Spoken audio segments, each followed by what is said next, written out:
Yes. And until then, I will say, hi, Liz. How are you? I'm good, Will. How are you? I'm doing okay. Thanks for asking.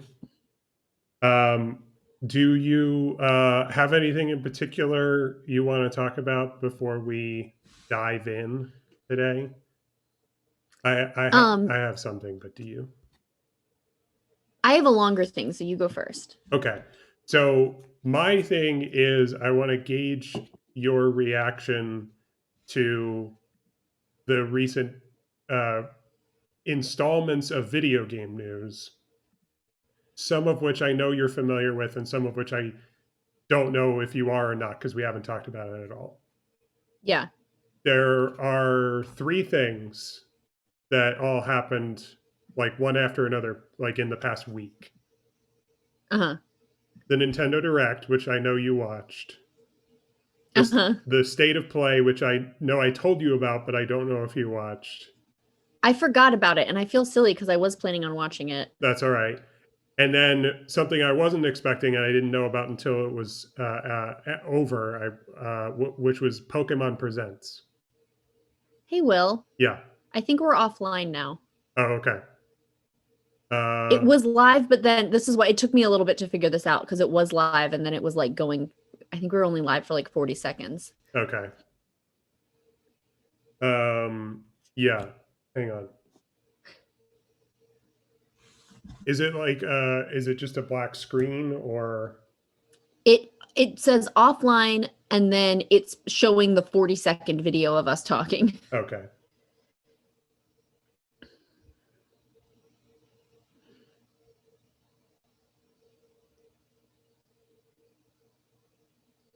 Okay, mine says we're live.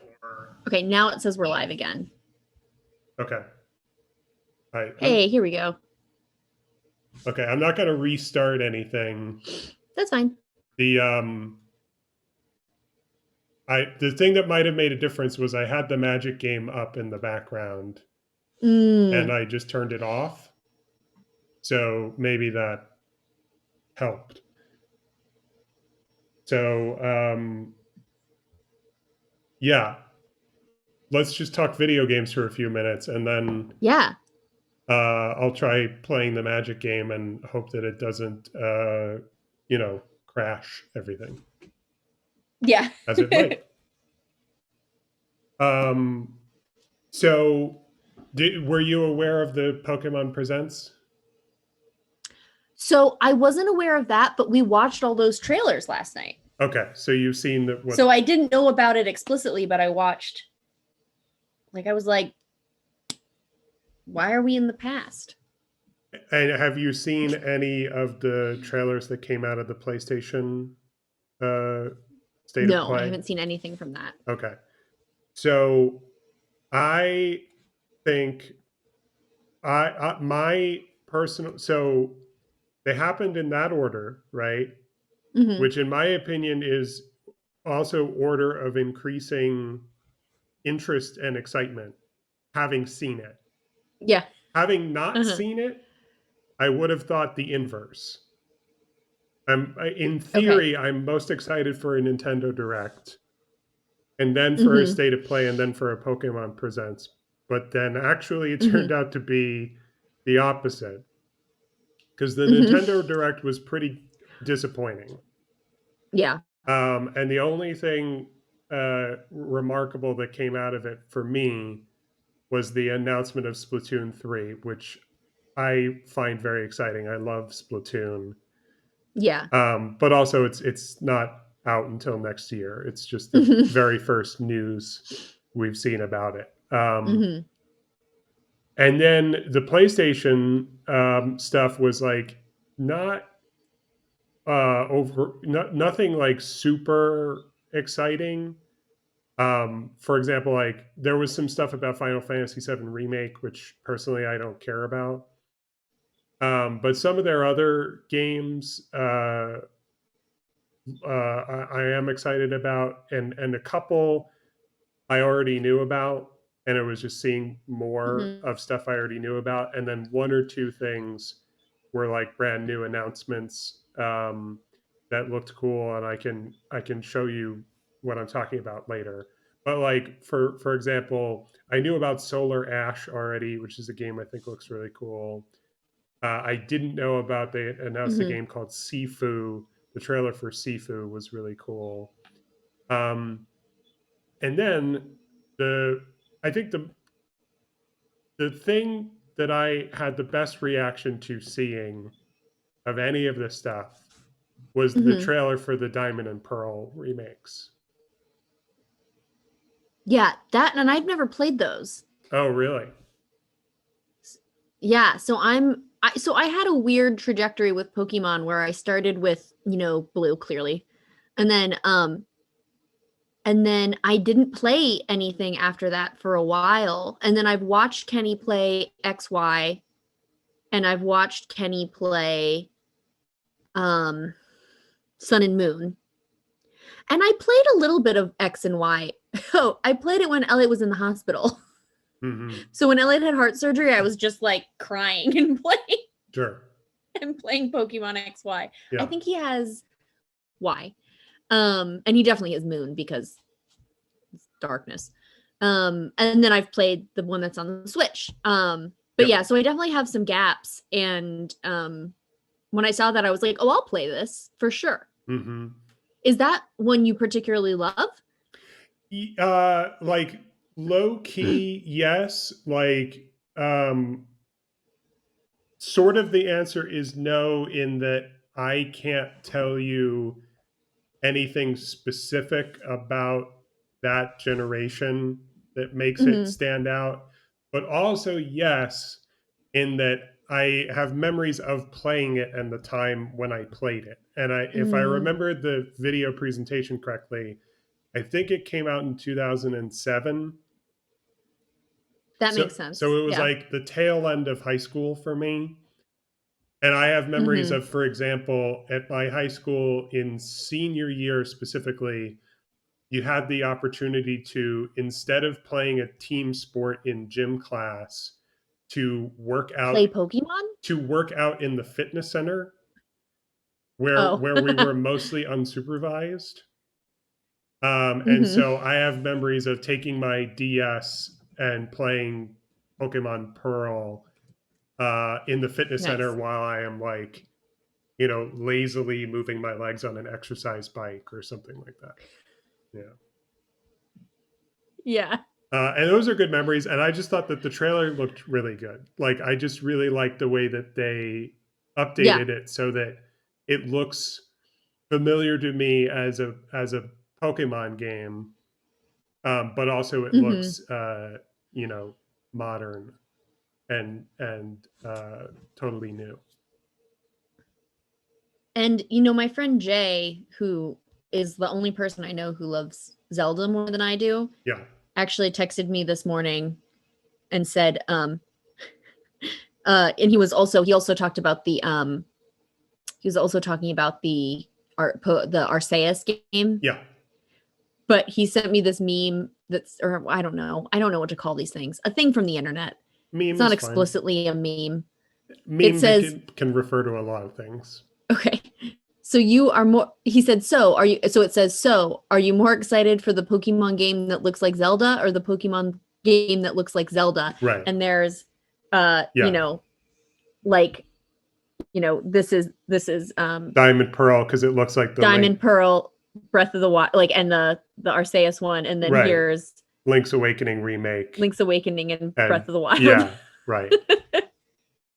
And I think they both look good. I mean, like Yeah. the graphics in the Legends trailer were like really sketchy in a way that made me think like, well, this is probably like an unfinished look, but maybe it's like a style choice that they're going for, but probably Mm-hmm. it's just like early development. So I'm looking forward to seeing what that'll look like later. But pretty cool. I like the concept of Yeah, like me too. building the first Pokédex Mhm. for a region in the distant past. It's yeah, I might play that. Yeah, me too. So do you Want to get into magic, or do you want to talk about something else? I just want to bring up something that it can live here, I think, 'cause I think I'd rather it live here than in the next podcast episode.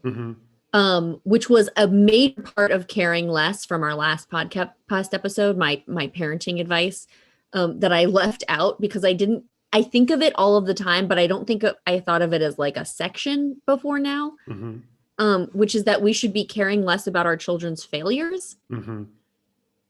Because,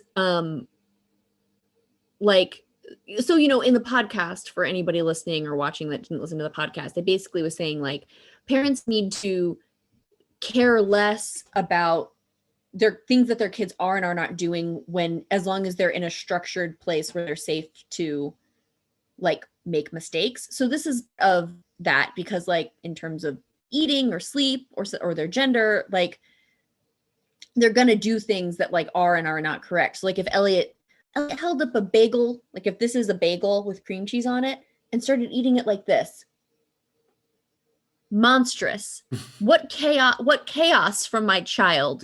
That's not how you eat a bagel with cream cheese, sir. But by the same token, like, can you imagine how stressed that would make me if I actually cared about that?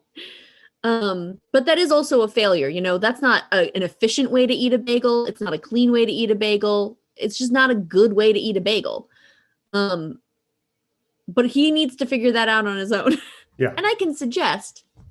But then when it gets to things like school, like, I have decided already that I am just not going to worry about Elliot's grades as a end all be all of his accomplishments for at least elementary school. I understand that there's some actual consequences for high school.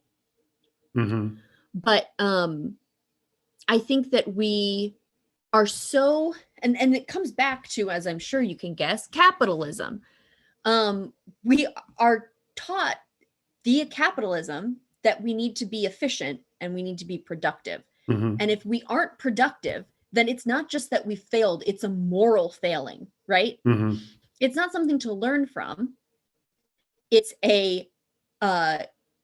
something that makes us a bad person inherently. And that's not something I'm going to put on Elliot. I don't want Elliot to think that he is good or bad if he can't do math. You know what I mean? I don't want him to think that he's like a flawed person if he struggles with something. I mean, I think there's even something to be said for if you say, you know, well, if you mess something up and you learn from it, then it's okay too. Because even though I think that is true for the most part, it still is going back to productivity, right? So that's a little bit more nuanced than the other stuff. But yeah, I think that there is a line between me, like some kid failing a test and then eventually figuring it out, and some kid failing a test and me being very disappointed in them. You know what I mean? Yeah, absolutely. Especially, you know, when there's extraordinary circumstances like right now. Yeah. I'm sure you've seen people tweet about this, tweet about the fact that, like, you know, teachers, you know, not teachers, but like people keep writing these articles that are like, kids are going to be so far behind. And it's like, no, they're only far behind the very arbitrary guidelines that we have set up. Right. You know, if your kid can't do multiplication when he's 9. Or even pronounce it. Go on. Yes. But he can by the time he's 12. Really, who cares? It's not like something like a benchmark, like when a kid's a baby, like if they can't walk by the time they're 3, there might be some other health issue that's happening that needs to be addressed. Right. And given support and resources too, right? Yep. So as long as your kid is like healthy and happy, it's like more important to like focus on that right now than it is to focus on them like reaching certain skill sets. Yeah. So that was just another thing I wanted to bring up. That's like another culminating sort of like if you start at them sleeping and eating, you can get to not caring about their gender, sexuality, and their failures. Yes. That's the sort of, on the podcast you covered maybe ages 0 to, I don't know, 5, 6. Yeah. When do they start getting grades? And so yes, you're talking about the logical extension Mhm. through the following part of their lives. That makes sense. Yeah. You brought up the podcast, which just reminded me. You may not know that yesterday I saw a new video on YouTube, which is a trailer for season 4 of The Handmaid's Tale, which announces that is going to start April 28th. Wow. I got to So catch up. I got to finish up what we got through. I am going to get my wish before the end of the year. We are going to get to do another episode about the show, The Handmaid's Tale. I'm so Um, excited. just breaking down season 4, hoping that it's as bad as I expected it's going to be, so that will be fun to talk about. And Literally every time I finish something on Hulu, so even if it's just like, okay, now I'm all caught up and This Is Us, they're like, do you want to watch more of The Handmaid's Tale? And I'm like, not right now.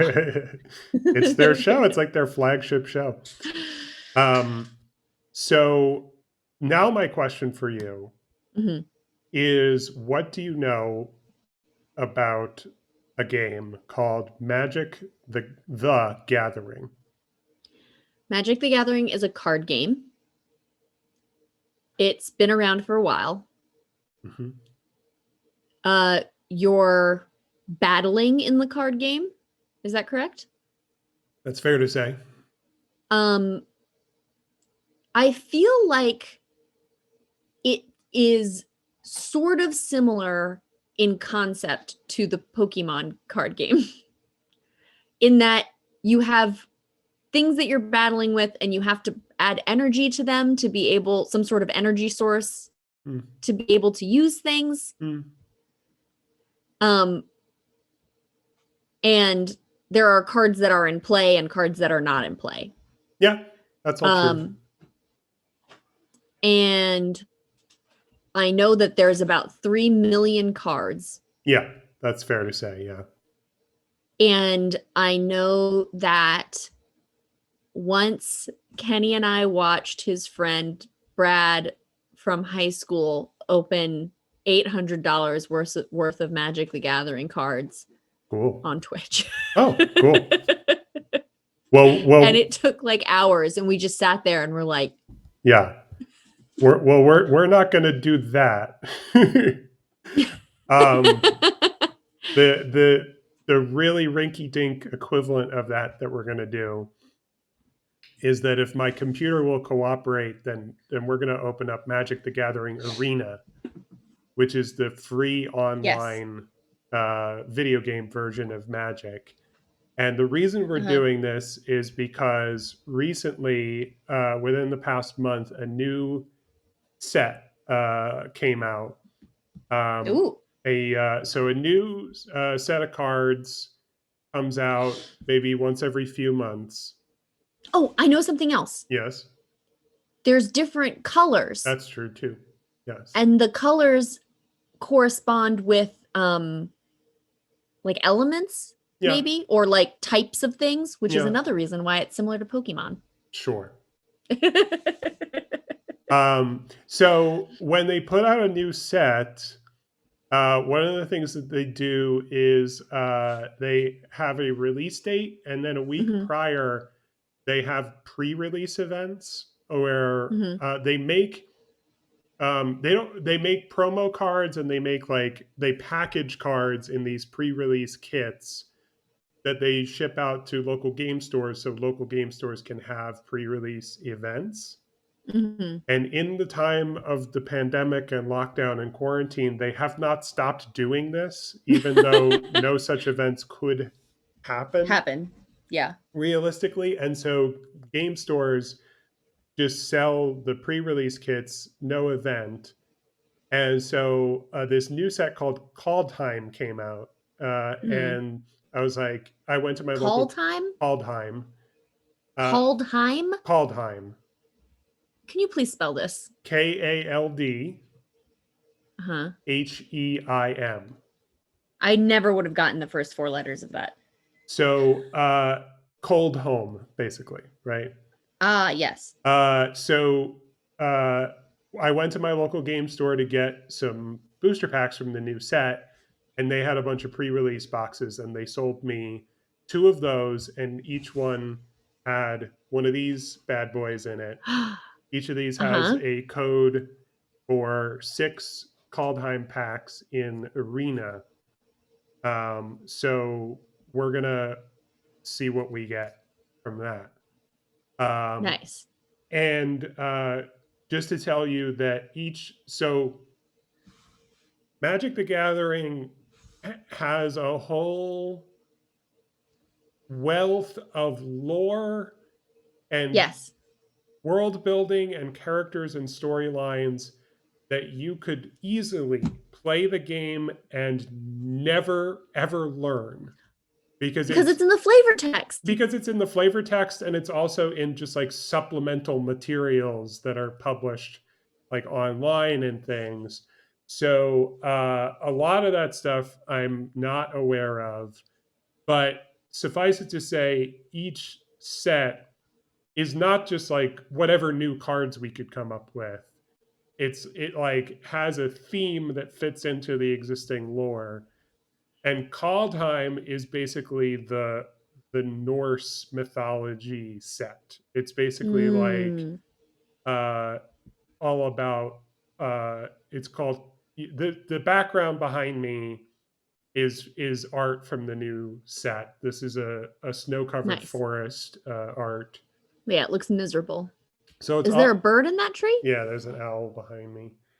Oh, hey, buddy. What a Yeah, weird owl. What a weird owl. weird owl yank effect. That's good. Looking But sleepy. no, what owl is like this? Well, he's very cold. Owls are like this. He's hibernating, probably.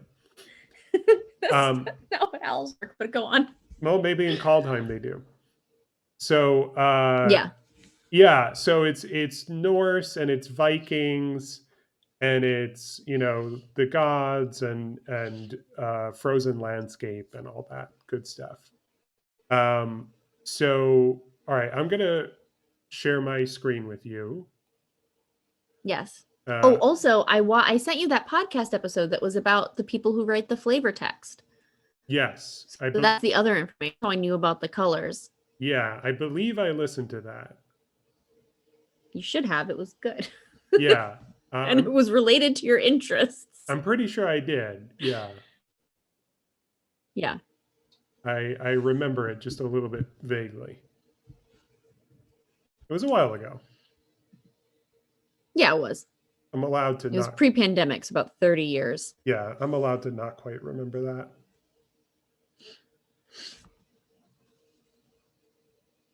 All right. What else? So here's my plan B for. So my plan B for if my computer can't handle this Yeah. is you can play the game. Yeah. Share your screen with me, and you can learn to play by going through the tutorial, which you haven't done yet. And that Yeah. I think should put less stress on my machine than me actually running the game. Yeah. Okay, so I'm going to go to store. And I'm going to go to redeem code. Mm. And I'm going to put in, I'm going to turn on caps lock in case that matters. Do.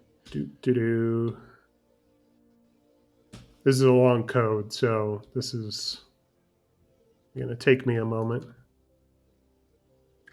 A2A7CE16390084. Okay. All right. I'm claiming 6 Kaldheim packs. 6. Yeah, and I have a second code, so we're going to have 12 to open, which, if all goes according to my plan, I think should be just enough to build a fun deck from scratch with. So there are actually, as a note, 2 gaming stores near here. Yeah. One is like almost walking distance. It's not really because you'd have to cross a bunch of major streets, but it's like less than a mile away. And I've never actually been in there, but I look at it all the time. And then there's a place in Kentlands called Warhammer, which I think mostly sells like little figurines you'd use in like a Dungeons and Dragons Or thing. in Warhammer, yes. Oh, is Warhammer a game? Yes. Oh, I didn't know that. What Yes. is it? I really don't know much about it, except I think it is. Maybe we're only going to get 6 packs because I can't seem to redeem this second code. Why? I don't know. I must be either I'm putting it in wrong or. Try one more time and I won't talk to you. I am going to try one more time. I just know Warhammer is like a game that you play with miniatures. Right.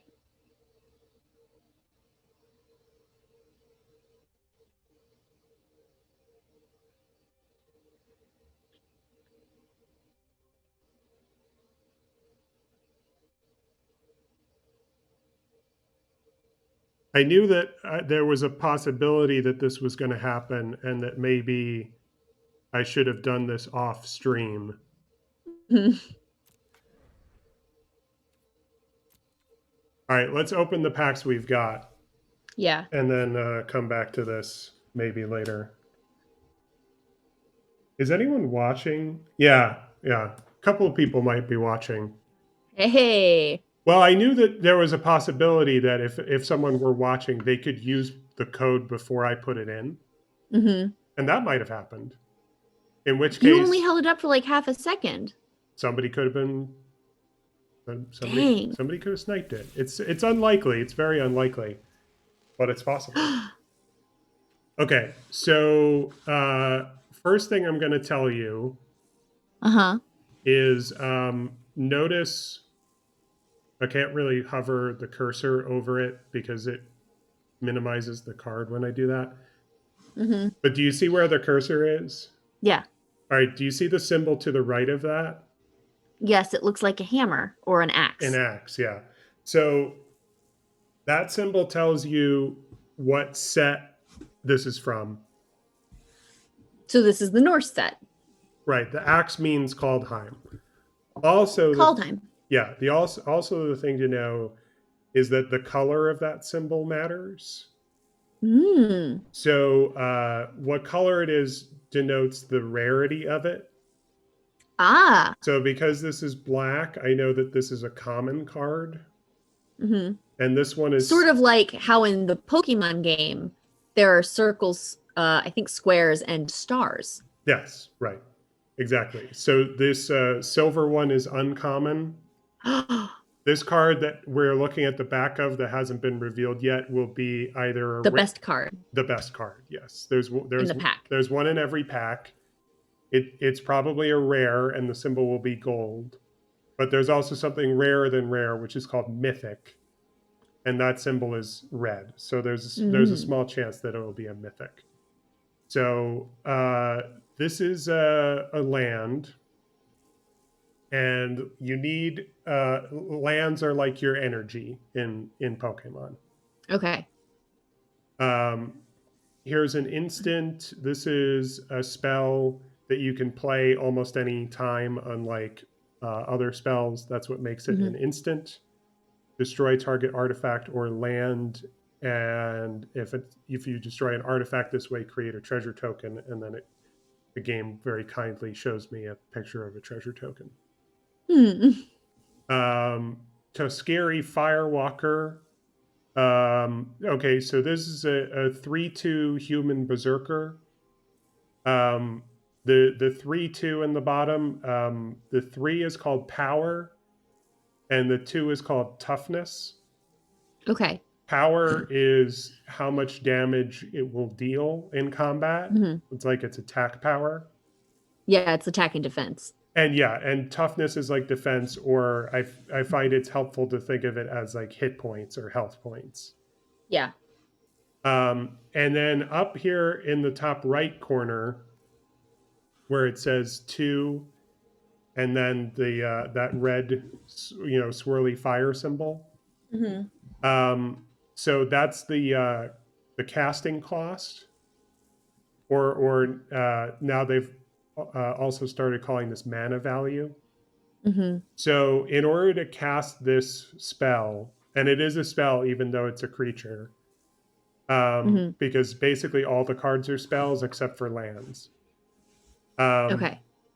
I will need to be able to, I need to have on the battlefield and be able to tap, meaning use, Mm-hmm. 2 lands of any color and 1 land that is specifically red, Okay. for a total of 3. Okay.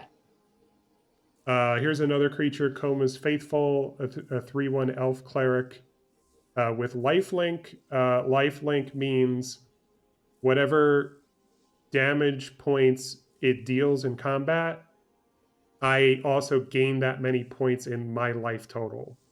Mm. So the way that it starts, the way that a standard game starts is that I have 20 life and you have 20 life.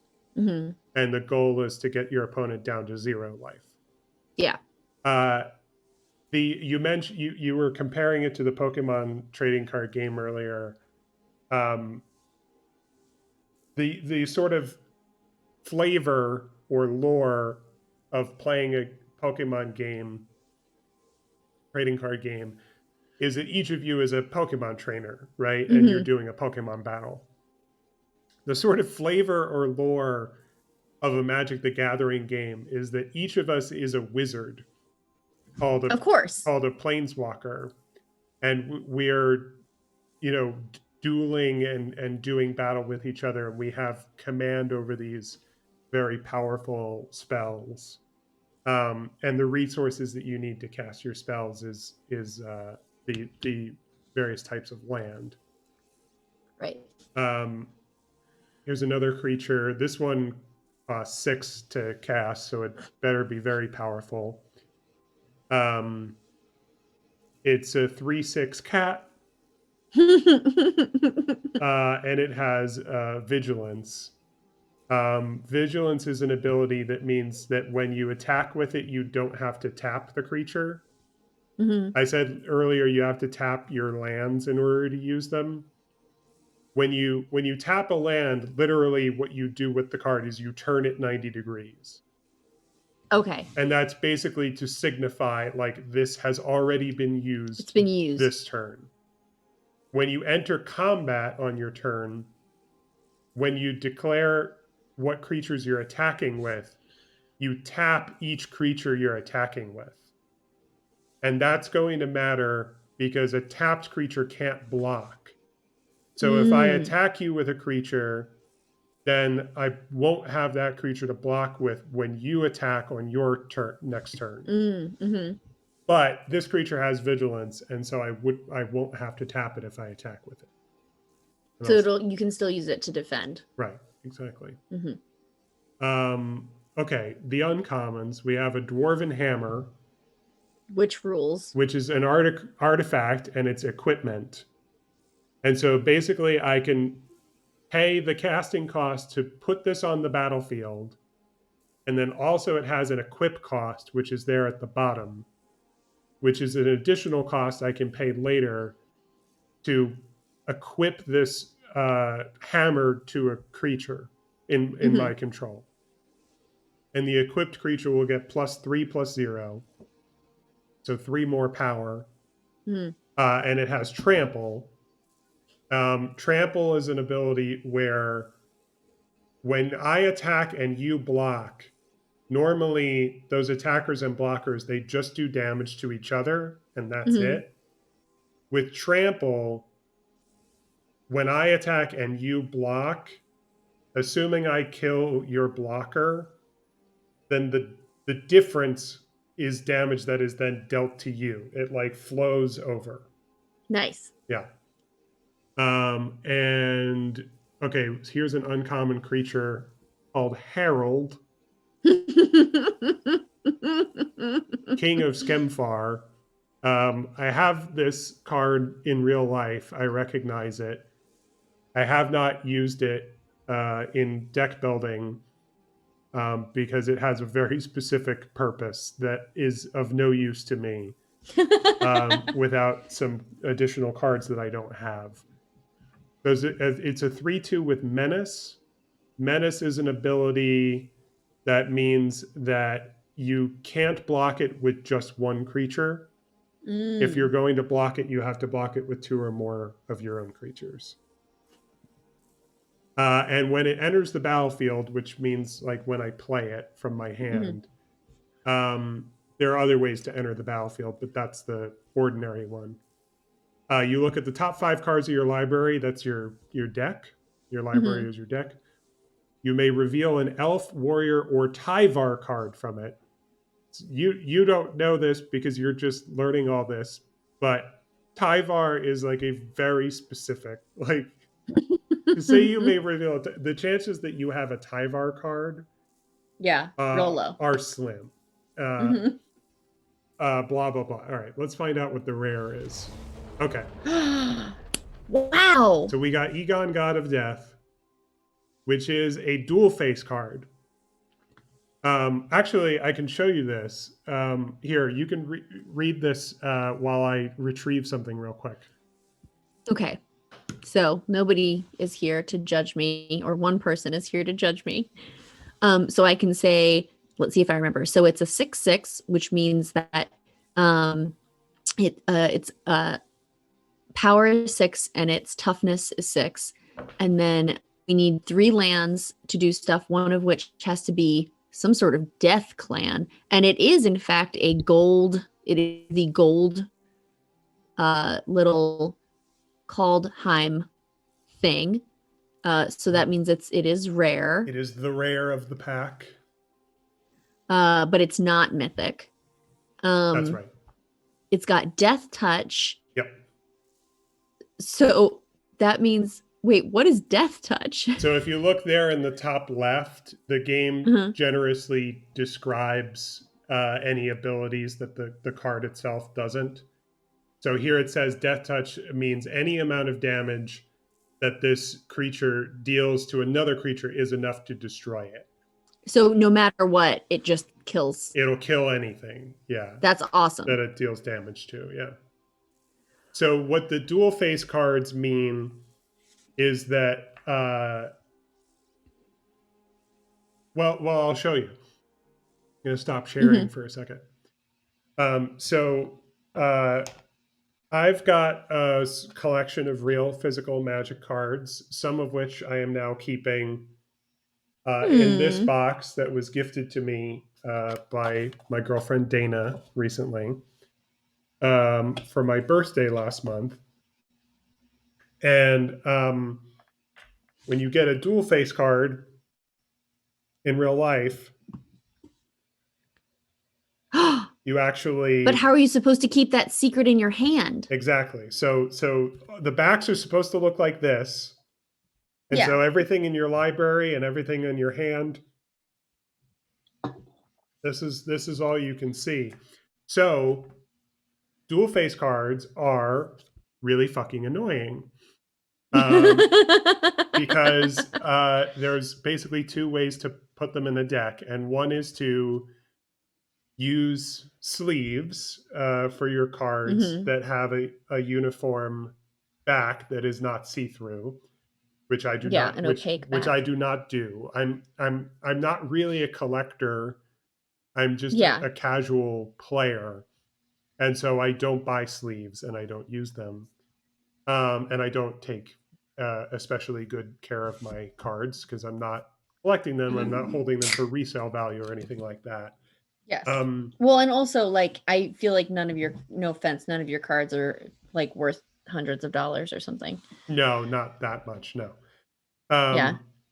And then the other alternative is that when they started releasing dual face cards, they made these cards which are not really cards, but you just sort of randomly get them in booster packs, where the back of it looks like this, and the front of it is sort of a big blank space that you can write on.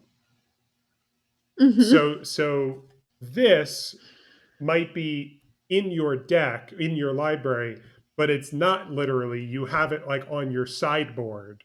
You have it like in your back pocket, so to Mm. speak. And then you put the replacement in your deck so that it has the uniform back, but you've written on it like Egon, God of Death, / Throne of Death on the other side, and what it costs, and blah blah blah. Really annoying. The other thing you can, A real dual face up your sleeve. right. The other thing you can get, which I find annoying, is well, you can get some cards are foil, right? You just Yeah. occasionally get a foil card in a booster pack, which is neat, but I'm not a collector and I don't take care of the cards. And the foils, the cards that are foil, they always they become Pringles. They They bend, dry out they dry out, and they bend in a way and that then they warp. they warp exactly. And if you don't play with sleeves, and even if you did, I think you would notice the warping.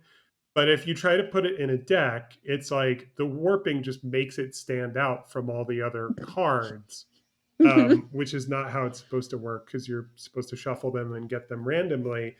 And Can you keep it in a book? I've tried it. I've tried a lot of stuff, and it really doesn't help that much. So you That's could so funny. so you could get, for example, as I did, a foil EGOT that we were just looking at. So this is Yeah. double.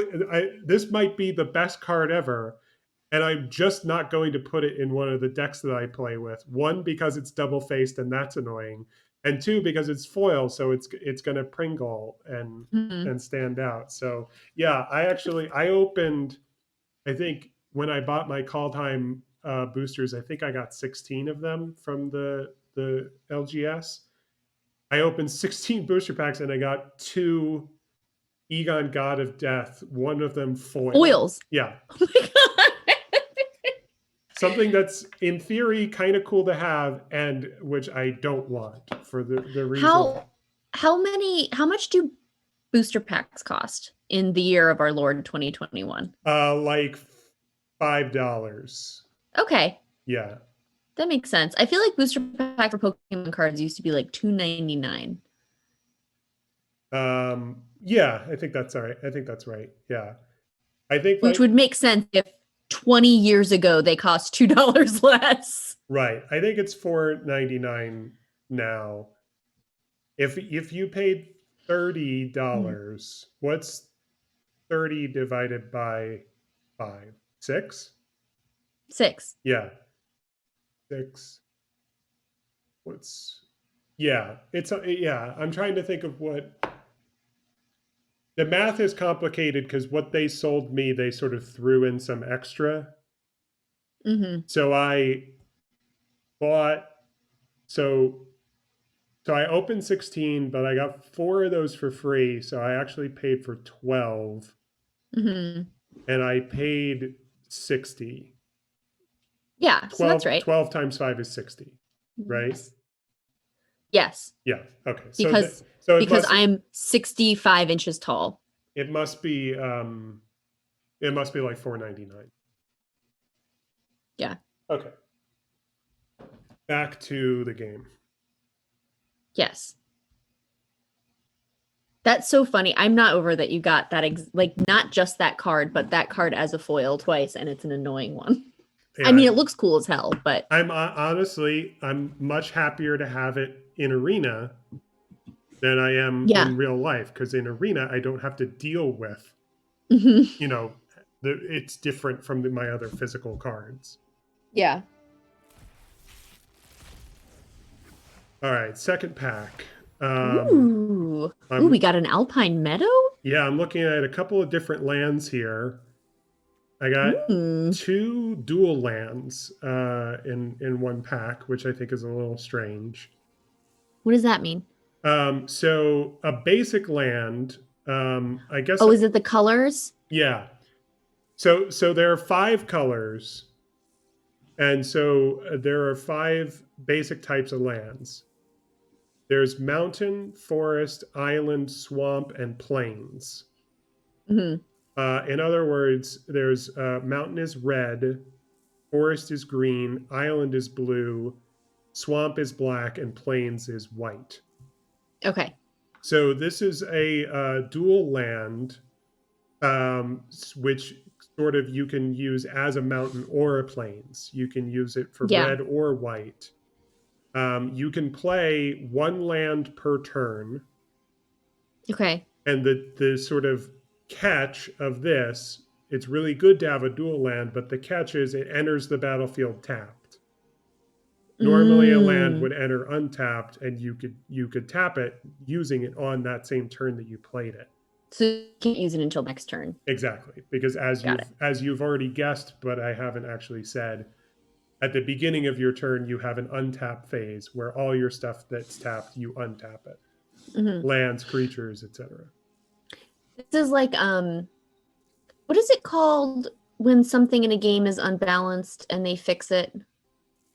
You mean when they nerf it? Yes. Yeah. Thank you. Mm-hmm. I mean, this isn't that because it's I'm assuming been the rule for a long time, but this is like functioning to balance the game. Exactly. Yeah. Um, in Magic, in just from my observation, which again I'm not an expert. I think I like to think that the things I get into them and enjoy them a normal amount. Mm-hmm. I'm biased, obviously, because it's my brain and it's my approach to things. But I think I put a healthy amount of moderation into it, and so that makes me not an expert. Mm-hmm.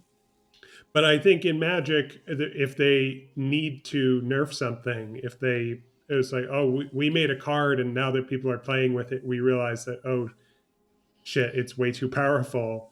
Mm-hmm. Um, they just ban that card. Wow. Yeah, and that's about all they can do. I It, wonder, do you know how many cards are there? Do you know this? in the I'm whole gonna history of Magic, I mean, how many magic? I know did you okay, side note. Did you see that that well, I guess I can say it because it's still in the name. Did you see that berry grass is going by Camilla now? yes, I did. Camilla berry grass for the publishing world. Cami just posted a picture of like a book that was like this thick that they used as a kid that was like a Magic the Gathering like guide card. Oh, that rocks. So that makes me think that there's a lot. Oh, yeah. there's more than 20,000. Yeah. But the reason I bring this up is because I'm wondering if there's a way to play with only like a full band deck. Oh, sure. That sounds fun. Yeah, that would be fun. And look, there's so much that I don't know about the different formats of Magic the Gathering. Formats meaning like basically different rules Yeah, that makes sense. for like playing the game differently. And when Yeah. they ban a card, they ban it in specific formats. Mm. And so there are presumably other formats in which you could, but still legally, quote unquote, play with those banned cards. Yeah. So here's an instant called Demon Bolt. It deals 4 damage to target creature or planeswalker.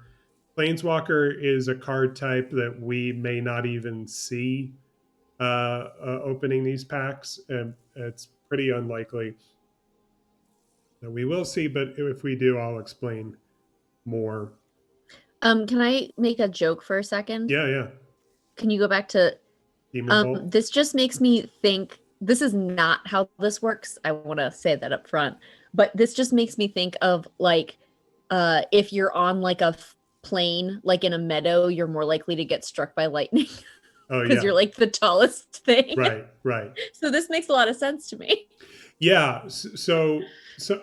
Okay, that's a good transition into this card, Broken Wings, which is an instant, which is destroy target artifact, enchantment, or creature with flying.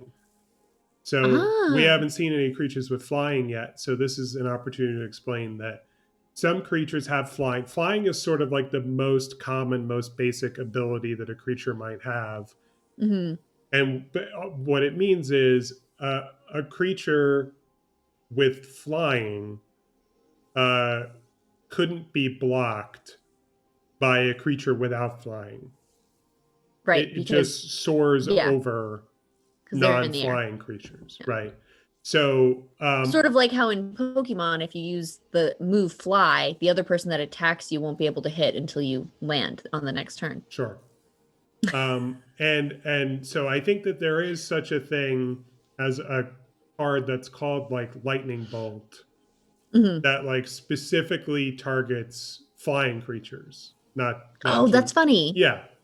So good flavor, right? Um, this is so far this is a creatureless pack, which is also Hmm. interesting. Um, and so here's a sorcery. So we've seen some instants, and I said that an instant is a spell you can play like anytime. Hmm. And sorcery is very similar to an instant, but there are limits on when you can play it. Okay. In your turn starts. You untap all your tap stuff. Hmm. You draw one card, Hmm. and then you have a main phase during which you can play whatever spells you want. Hmm. And then you have a combat phase in which you can attack if you're going to. And then after combat, you have a second main phase when you can play more spells. And Hmm. then you end your turn. Hmm. So you could play a sorcery only during one of your own main phases. Okay. An instant, you could play mid combat. You could play Mm. even during the opponent's turn. Wow. If You you, can just like yell, more or less, yeah. "Hey, stop!" So Slam it down. there's such a thing as a type of instant which is called a counter spell. Counters are mostly blue, Uh-huh. and so what they do is if it says counter target spell, what it means is your opponent is playing a spell. Well, you play a counter, and now they can't play that spell, and whatever card they were Mm, trying to play, it goes right to their graveyard. got it. Okay. Graveyard is for like all the dead creatures and all the Used up used up instants and sorceries. Yeah, the discard pile.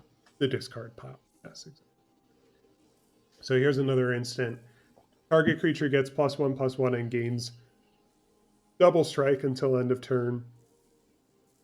So this is something that because it's an instant and because it makes a creature more powerful, you would be likely to play this card after either after you've declared you're attacking with a creature, Hmm. or during the opponent's turn when you're being attacked and you block with a creature and you want Got to it. make that blocking creature stronger. Got it. Double strike means um, basically whatever damage your creature is dealing, it's doubled. Hmm. Except it's actually a little more complicated than that because um, it's a variation on an ability called First Strike, where normally when two creatures are in combat dealing damage to one another, it's as if the damage that they do is simultaneous, right? Mm. But if a creature has First Strike, then the damage that it is dealing is resolved first. So if that is enough to kill the creature that it's in combat with, They don't get to then attack you too. right, that damage is never happens. And so double strike is it has first strike and then also Does double. That's awesome. normal. let's find out what the rare is. Okay. Whoa, what is that? Okay. It's on the side. What is this? Okay, so few things to catch you up on. So, so we haven't seen any enchantments yet. Uh-huh. An enchantment is a type. So unlike instants and sorceries, where you play it, the effect of it happens, and then it goes into your graveyard. Mm-hmm. An enchantment is a spell that you cast, and it stays on the battlefield. And the effect of the enchantment stays in play for as long as the enchantment is on the battlefield. Okay. Now, this is a specific type of enchantment, which is called a saga, which is not brand new to KALDHEIM, but it's something that they brought back for KALDHEIM. Mm. So a saga is a type of enchantment where it's like a story that happens in these phases, and each phase is one of your turns. Oh, that's so cool. So on the turn when you play it, the number 1 thing happens. Mm-hmm. On your next turn, the number 2 thing happens. On the following Mm-hmm. turn, the number 3 thing happens, and then it goes to your graveyard. Nice. Okay. So this is called Harold, who we saw earlier. Remember Harold, Yes. King of I Skemfar? I do remember Harold. This is a story about Harold called Harold Unites the Elves. Huh. On turn 1, you mill 3 cards, which is milling is putting a card directly from the top of your library into your graveyard. Mm-hmm. Normally a bad thing when that happens to you. But you mill 3 cards, and then you may put an elf or Tyvar. Remember Tyvar? Oh yeah, the thing that you said it seems silly because we probably won't see them today. Right. I think I don't. I'm guessing here because I haven't looked into this. Remember when I said we probably won't see any planeswalkers? I think Yeah. that Tyvar is probably the name of a planeswalker. Okay. Um, so you may put an elf or Tyvar card from your graveyard onto the battlefield. So it's actually good that you start by milling 3 cards. Because you might find an elf or a Tyvar card in your graveyard. Right, exactly. And you'll be able to put it right onto the battlefield. You don't even have to pay the cost, the mana cost to get it out there. On turn 2, you put a +1/+1 counter on each elf you control. And on turn 3, whenever an elf you control attacks this turn, target creature an opponent controls gets -1/-1 until end of turn. So if I got these 2 packs in real life, and I got these rares in real life, I would, 1, be really hoping that I get a Tyvar card soon. And 2, I would be thinking, okay, maybe I am going to build an elf tribal deck that is black and green. Mm-hmm. Tribal meaning like I deliberately pack the deck with cards that are elf type. Mm-hmm. All right, 2 down, 4 to go. Okay.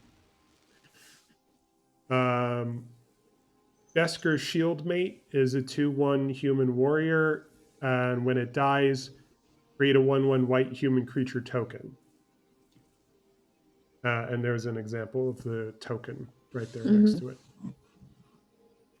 Behold the Multiverse is an instant, scry 2 and then draw 2 cards.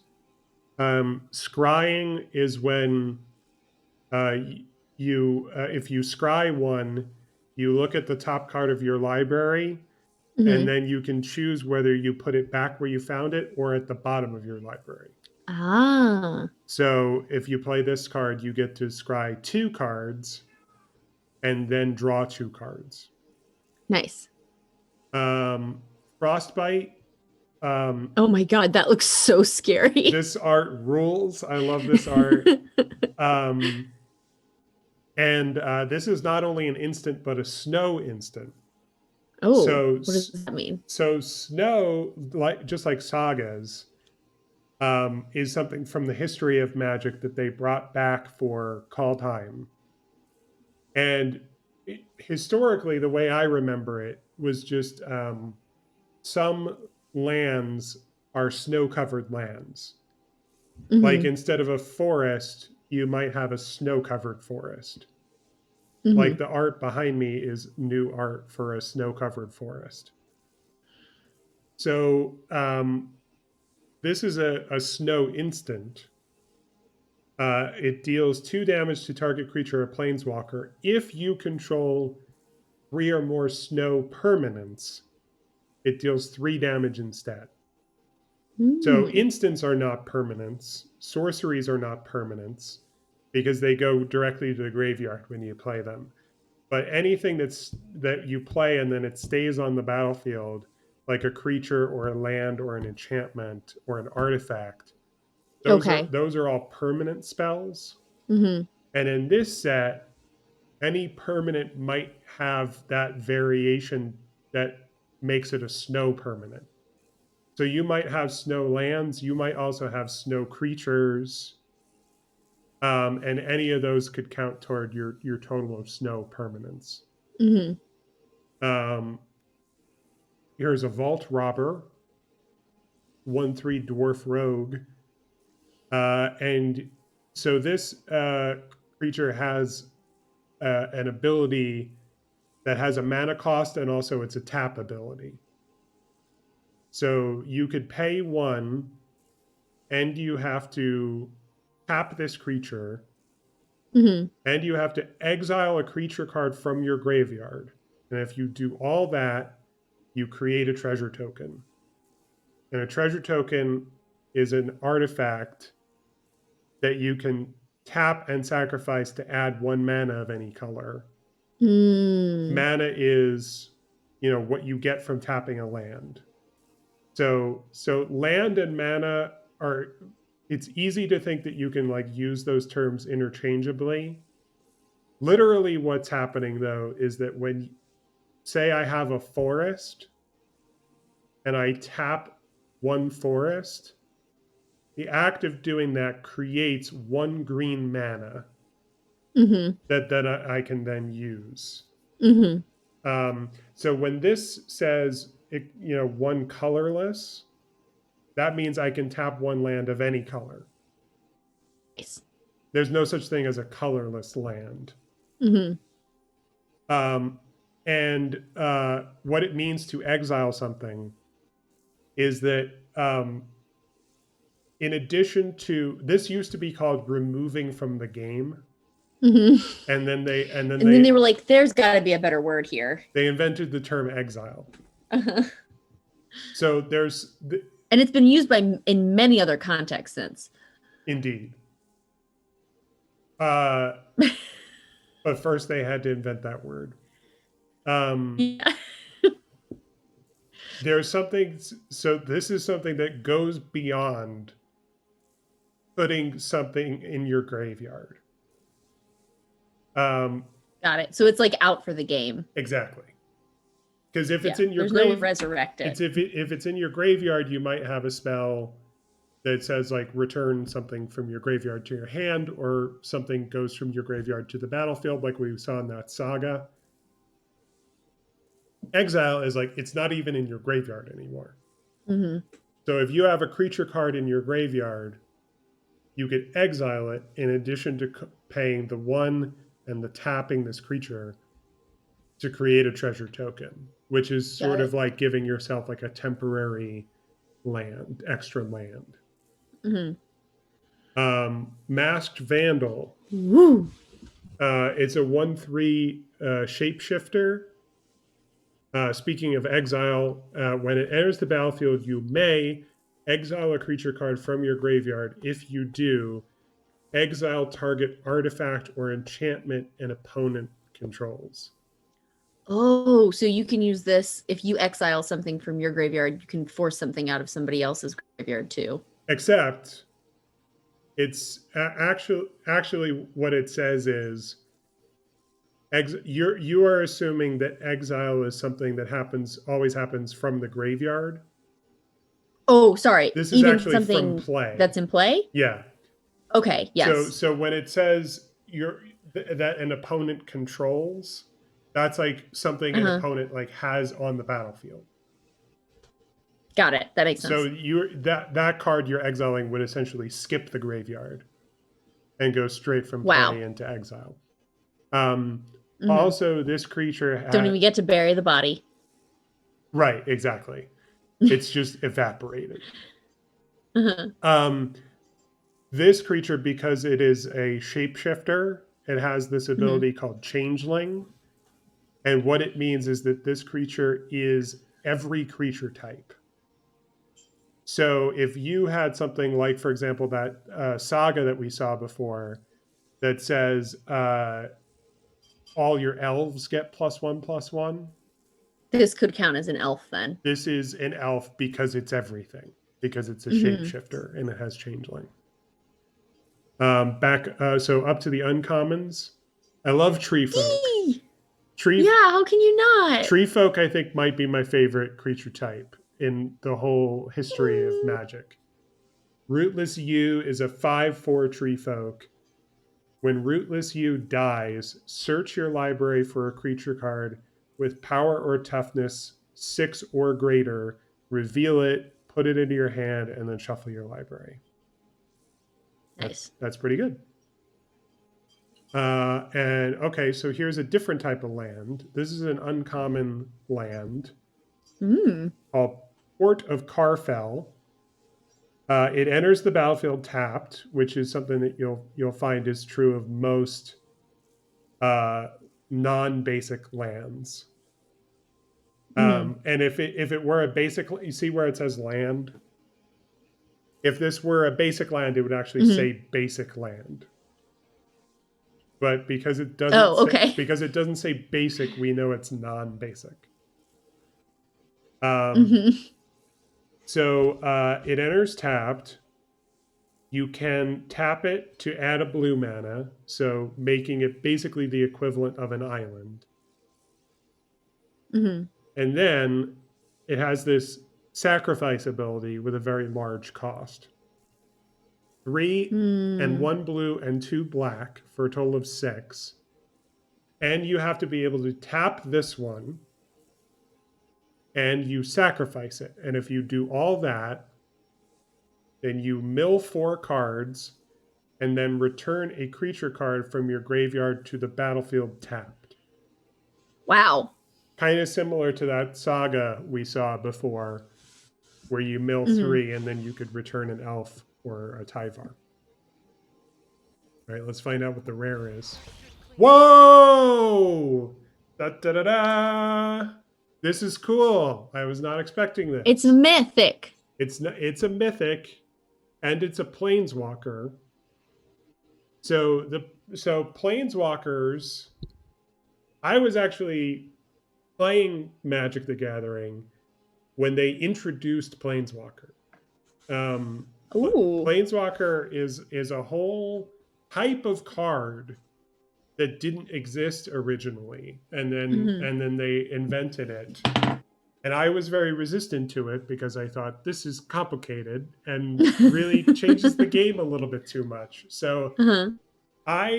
it's pretty rare to get any planeswalker at all, but I have a few of them, and so I personally in my deck building and in my gameplay, I make a distinction between decks that have planeswalkers and decks that have no planeswalkers. Ooh. And I would personally not have the two of them compete because I think it's just a different game Yeah. if you're playing with a planeswalker.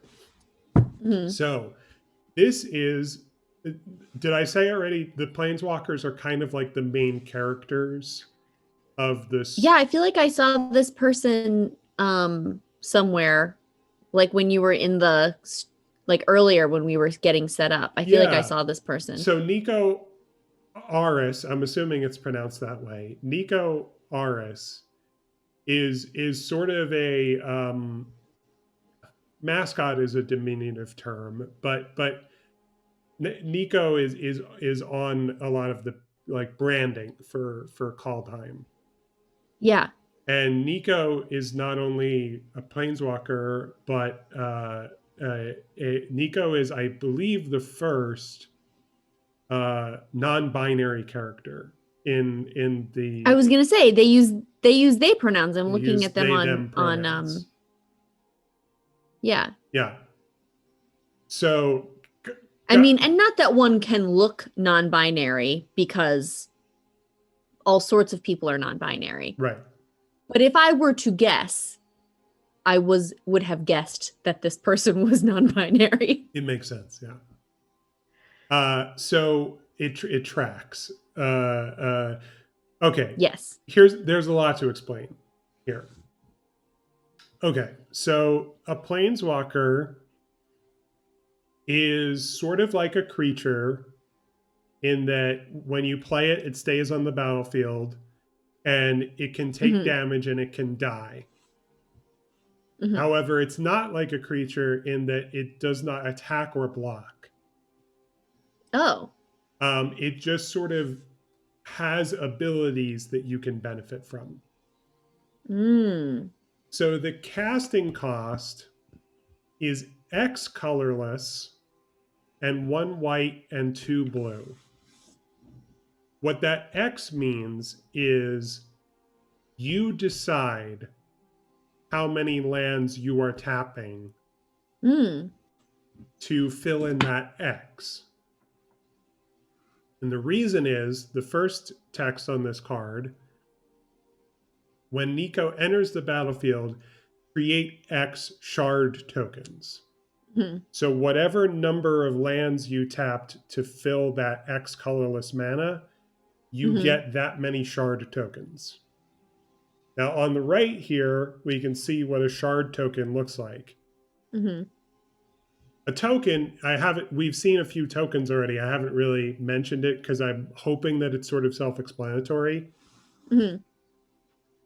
But a token is kind of like a permanent that is not an actual card in your library.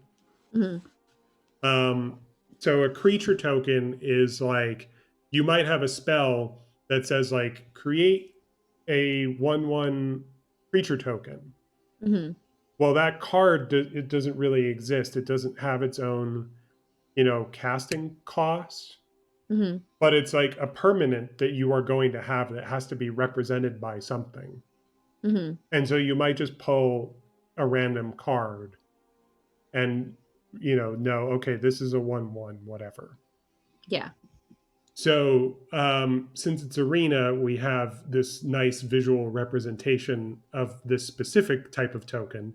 And they do actually print these, but you sort of get them at random. So the chances that you actually have so you don't actually need one to be able to play it. Right, exactly. Yeah. You can just have anything stand in for it. So a shard token is a token enchantment, and you can pay 2 and sacrifice the token to scry 1 and then draw a card. I see. Okay. So the more shard tokens you have, the more you can scry and draw. Right. Okay. So that's that. Next thing about planeswalkers is that number in the bottom right. So that number is called loyalty. And so Nico has a starting loyalty count of 3. So loyalty is 2 things. It is points that you can spend on the abilities that you see printed on the card. Okay. And it's also their health. So if I have this card in play, this is where I'm talking about like planeswalkers like change the game. What I'm about to say next is like, when I heard this initially, I was like, wait, what? This is a totally different game now. Yeah. If I have this in play, when my opponent attacks with a creature, they declare whether they are attacking me or attacking the planeswalker. Okay. And then damage happens as normal. I'm blocking happens as normal. So if Nico takes damage, for each point of damage they take, they get one less loyalty. Mm-hmm. And if that goes down to 0, Nico dies and goes to the graveyard. So it starts with 3. So I'm going to go from the bottom up in terms of these abilities. Mm-hmm. So you can use these abilities anytime you could use a sorcery, meaning only on your own main phase. Right. And you can use 1 per turn. Okay. So for a cost of -1, so starting with 3, that would go down to 2, and you would just track that because it stays that way. You can create a new shard token. Yes, which we've discussed.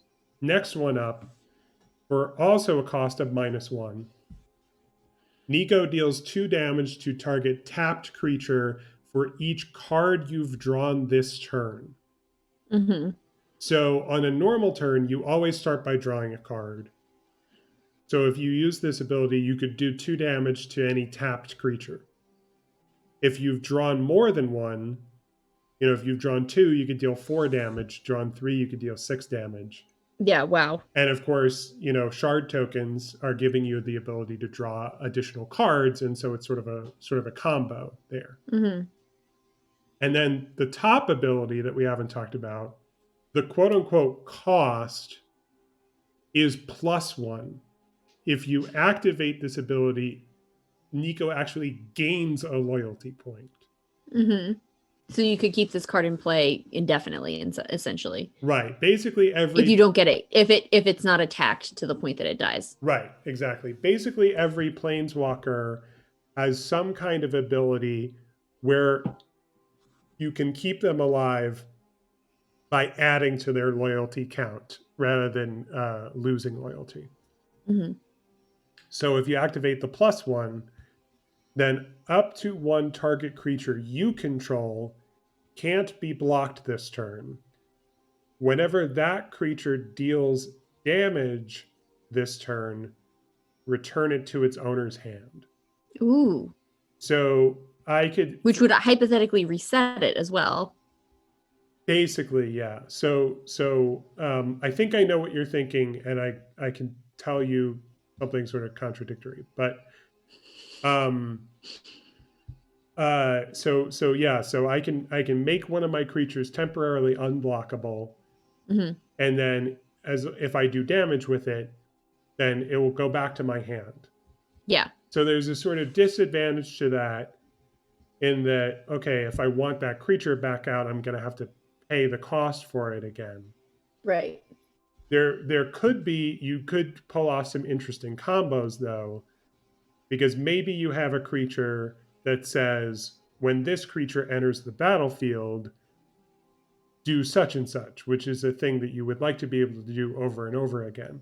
Well, if you can keep playing that card over and over again, then you'll reap that benefit.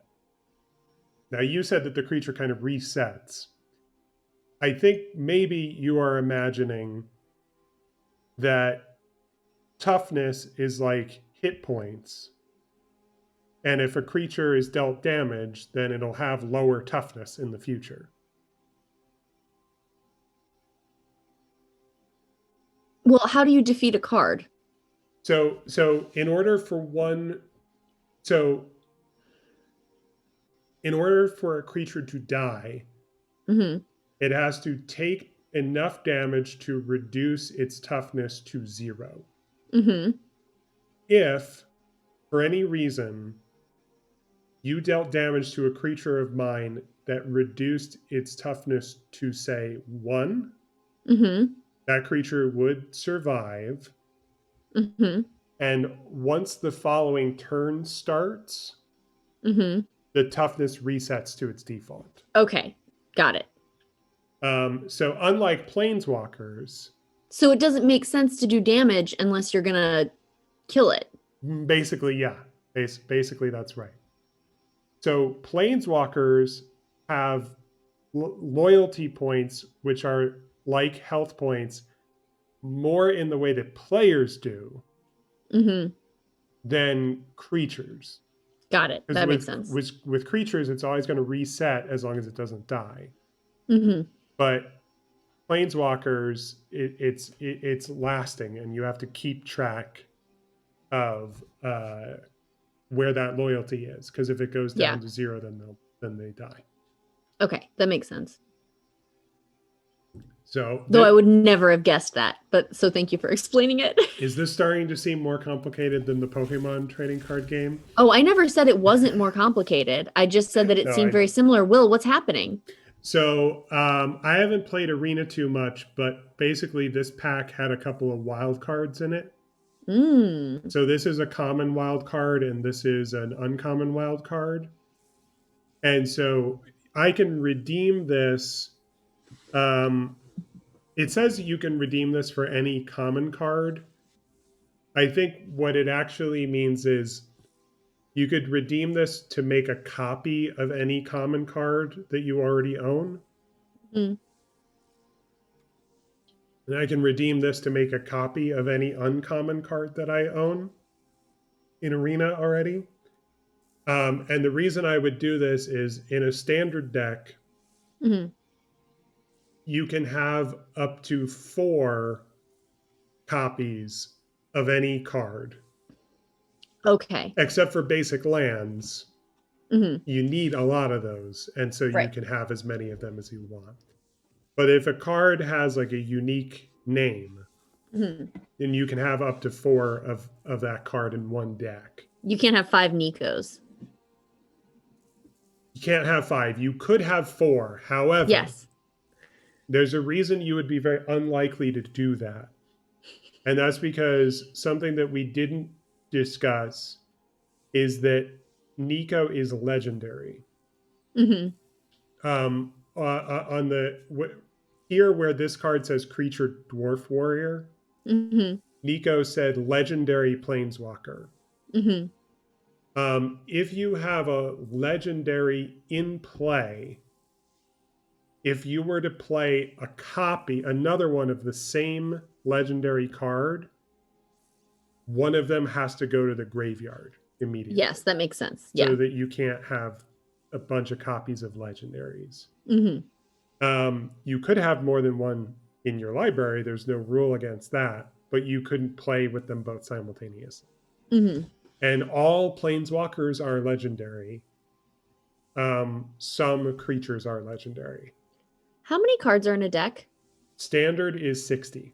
That's what I was gonna guess. Okay. Yeah. And I think there's such a thing as legendary enchantments, and I think there's such a thing as legendary artifacts.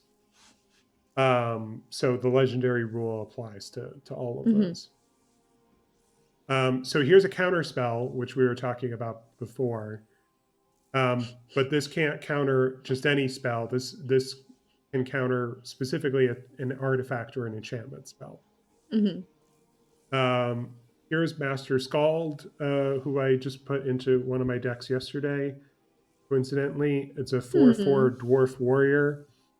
When it enters the battlefield, you may exile a target creature from your graveyard, and if you do, return target artifact or enchantment card from your graveyard to your hand.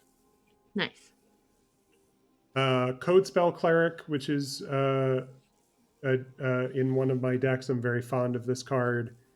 Is a 1/1 human cleric. So just by the way, when I bought the Kaldheim packs, what I love to do is I love to buy a bunch of packs, open them, and then build a couple of decks and then have them fight each other. Nice. So when I opened my Kaldheim packs, I built 2 decks. One is white and black, and the sort of meta of it, which is another way of saying like the theme, is clerics and angels. Oh. So I have this in there. And then the other deck that I built was green and blue. And it was built around a few different cards that I got. that all have to do with making copies of creatures.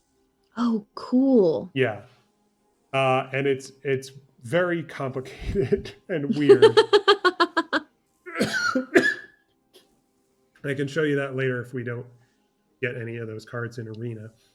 So this is a 1/1 with Vigilance, excuse me, and when it enters the battlefield, if it was the second spell you cast this turn, put a 1/1/1 creature counter on target creature. Mm-hmm. Immersturm Raider. This thing looks cool as shit. Pretty cool, yeah. Red and black tend to have like the coolest, sort of like most metal cards. Yeah. 2/1 Demon Berserker. When it enters the battlefield, you may discard a card. If you do, draw a card. Mm-hmm. Frenzied Raider, also a Demon Berserker, 2/2.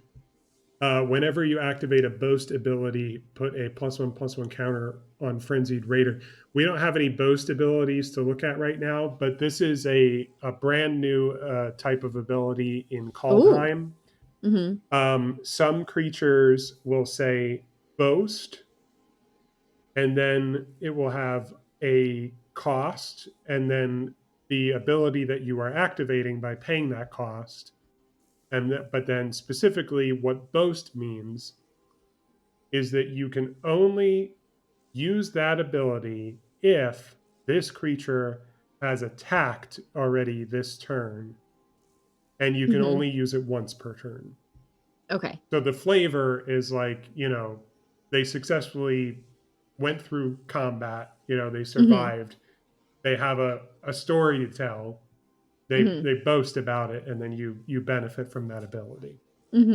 So this creature gets stronger and stronger the more you use boast abilities on your other creatures. Yeah. Now the rare, speaking of boast, okay, we have an example here. Dragonkin Berserker. Costs only 2 to play, colorless and a red. It's a 2/2 human berserker. It has first strike, which we already talked about. Yeah, it has boast. Boast abilities you activate cost 1 less to activate for each dragon you control. And then its own boast ability costs 4 and a red. So if you can manage to attack with this creature, and then afterwards it's still alive and on the battlefield, and then you can pay 4 and a red, then what the boast ability does is you create a 5/5 red dragon creature token with flying, which we see an illustration of there on the right. And the more dragons you have, the less it will cost to boast. That's awesome. Pretty cool. This would be really cool to create. Probably I'm thinking a mono red, sort of dragon slash berserker slash boast. Lots of cards with boast. Yeah. Meta deck. Build this around, and even better, as good as this card is, this creature is not legendary. And so if you could manage to get more than one of this, you could have more than one Dragonkin Berserker in play. Amazing. Yeah, pretty cool. So when it says first, does that mean this is the first time you've gotten this card? Yes, right. Okay. That's right. Which is going to be true in most cases, because I haven't gotten any Kaldheim cards in Arena prior to this. So this is not a first. We already saw Alpine Meadow, and this is not a first. We already saw Besker Shieldmate. Here's another dual land, Snowfield Sinkhole. Isn't Besker the name of the metal specifically in the Mandalorian? That is correct, yes. But spelled differently? I don't know about that. Maybe it is.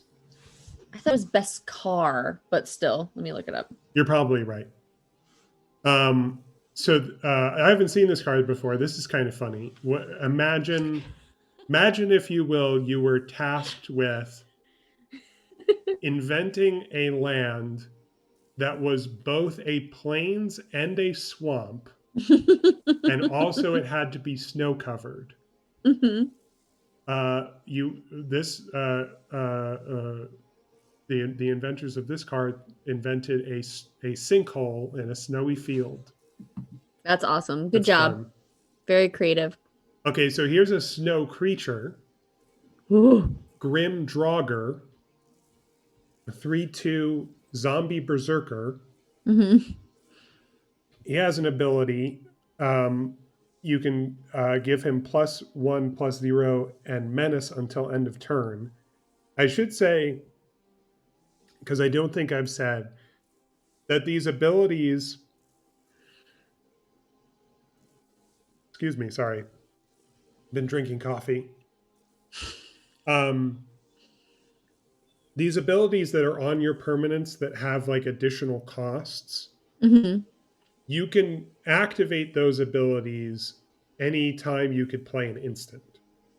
Okay. So, and the cost for this ability is 1 and snow. So normally you would see like 1 and black or 1 and Yeah. red, but instead of being tied to a specific color of land, Mm-hmm. to activate this, you have to be able to tap a snow land, regardless of Got what it. color it is. Uh-huh. So this is a snow land. Sorry, I bumped the microphone a second ago. This You're is a fine. snow land. And there are also, we haven't seen them and we probably won't, but there are also basic lands that are Mm-hmm. snow lands, like just a generic snow covered forest. Yeah. Um, Speaking of berserkers and black ones at that, here's a Dusk Wielder, a 1/2 elf berserker with a boast ability that costs just 1 of any color. Target opponent loses 1 life and you gain 1 life. Nice. Pretty cool. Yeah. Low Also, that cost. art is awesome.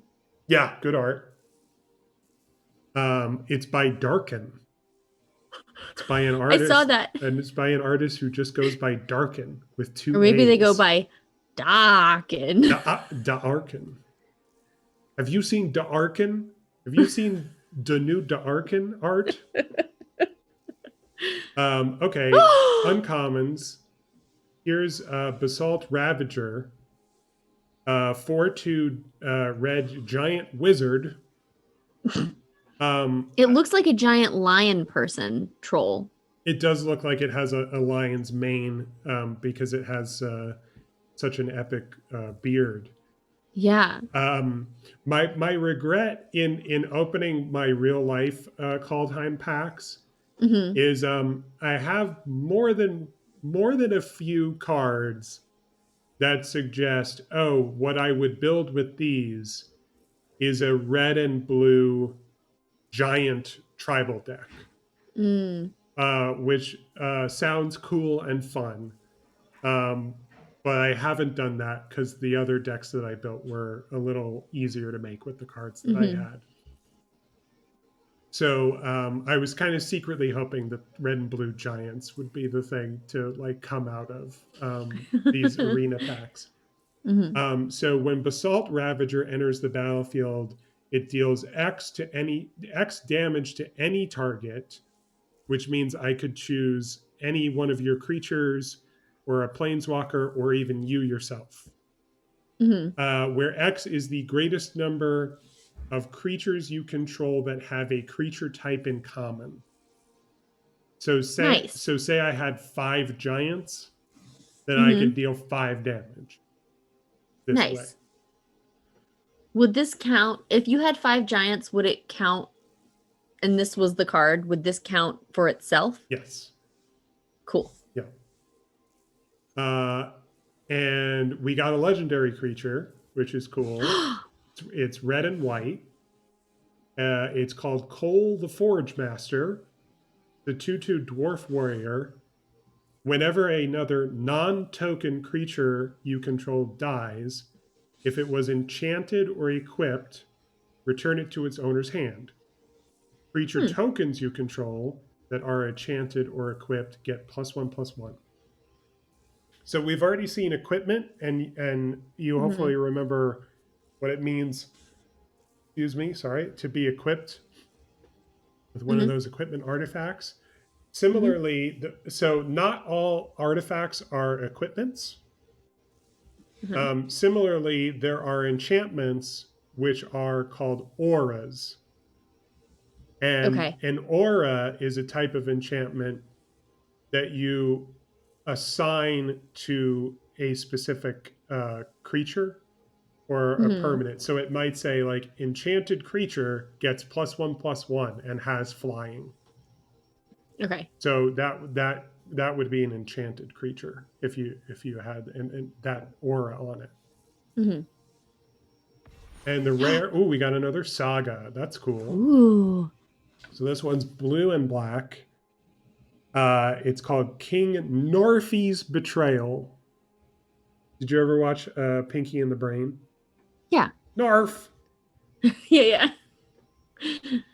So on turn one, each player mills 4 cards. Then you may exile a creature or planeswalker card from each graveyard. So essentially, maybe Mm. removing something from your opponent's whole situation that you don't want them to have. Yeah. And then on both turns 2 and 3, Mm-hmm. until end of turn, you may cast spells from among cards exiled with King Narfi's Betrayal. Wow. So this is saying like even the exiled ones now can be in play. It's sort of like the cards that you exiled that way are sort of almost like a sort of back pocket like second hand that you have. Amazing. And you may spend, so this is where it gets incredible. Mm-hmm. You may spend mana as though it were mana of any color to cast those spells. Mm-hmm. Meaning cards that you exiled with King Narfi's Betrayal Mm-hmm. includes your opponent's cards that you exiled that way. Mm-hmm. And even if your opponent is playing with a deck with colors that don't match the colors in your deck, Mm-hmm. that won't prevent you from playing your opponent's card Against themselves. that yes and putting it in playing it and it's under your control now. That's wild. It's pretty cool, not gonna lie. I like the idea of being able to bring back something that's been like completely destroyed. Right, yes, it's funny because the easiest way to explain exile is Mm-hmm. that it's like it's removed from the game, it's not even in your graveyard, forget about it. Yeah. And Until. until there's all sorts of reasons why you might be able to bring something back from exile. Yeah. And in fact, I haven't even talked about Foretell, which has shown up on several of the cards that we've looked at, but I've just Mm-hmm. glossed over it. We got one more pack to open. Let's see if any of these cards will have Foretell. Um, Ah. okay, not seeing any Foretell. There's a chance maybe the rare will have it, but I'll just explain it. Um, like Boast is a brand new ability for Kaldheim. Mm-hmm. Foretell is a brand new ability for Kaldheim, where uh, basically cards with Foretell have an alternative cost, which is their Mm-hmm. Foretell cost, Mm-hmm. which is less than their normal casting cost.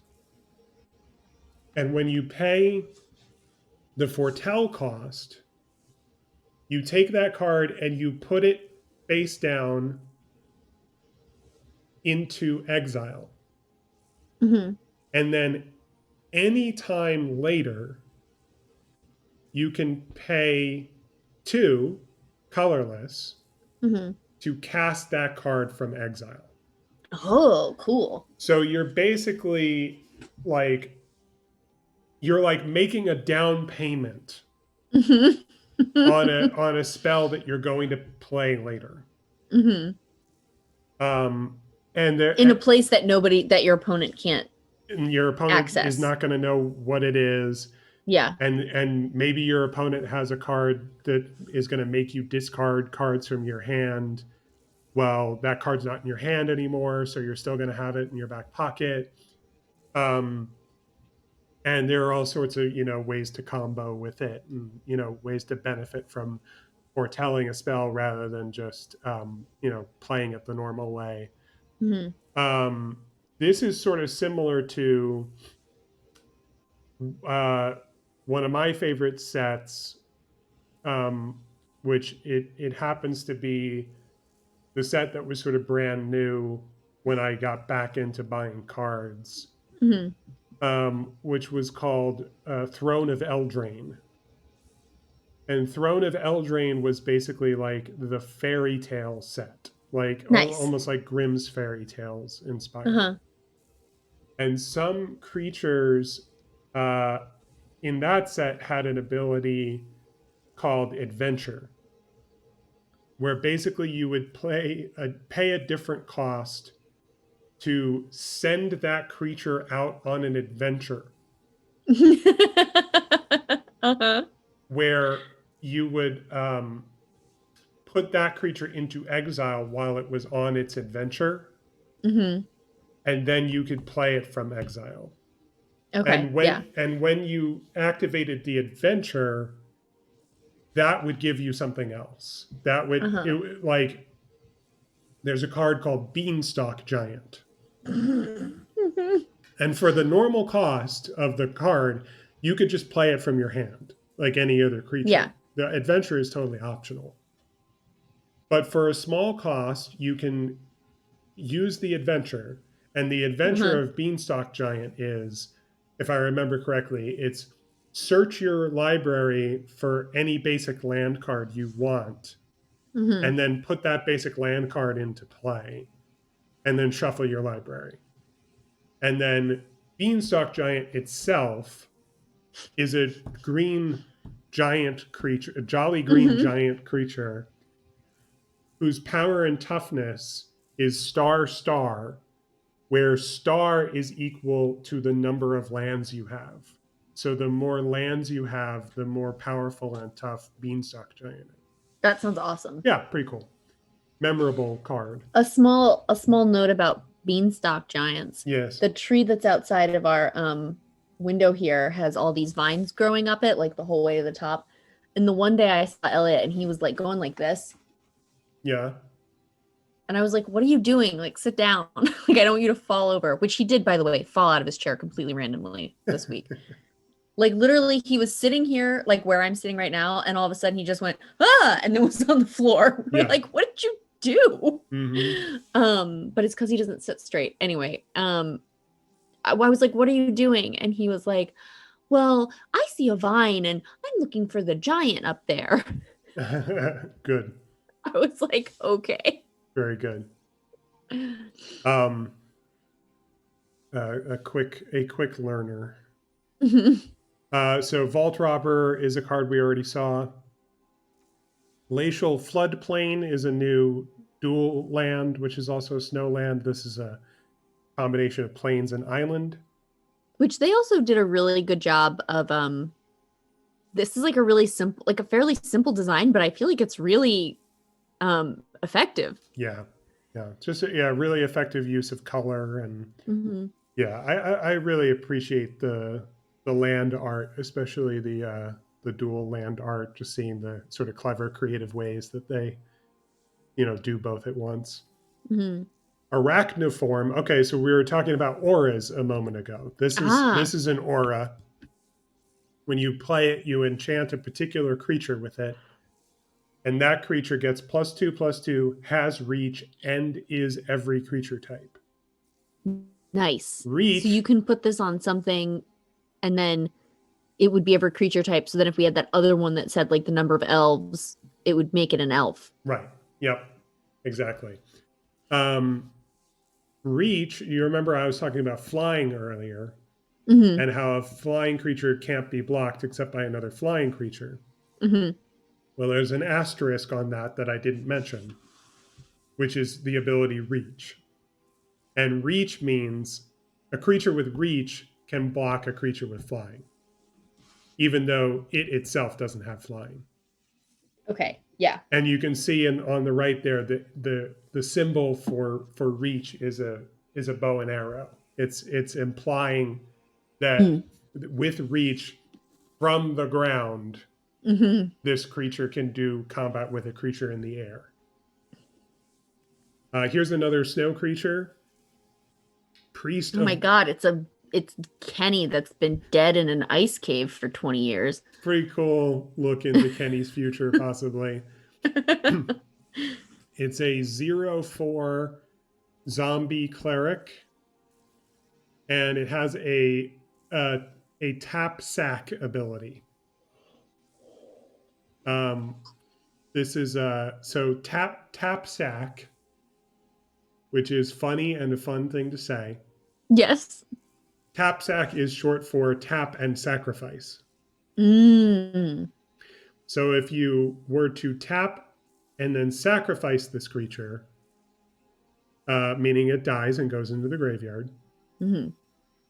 target creature gets -X until end of turn, where X is the number of snow lands you control. Activate this ability only anytime you could cast a sorcery.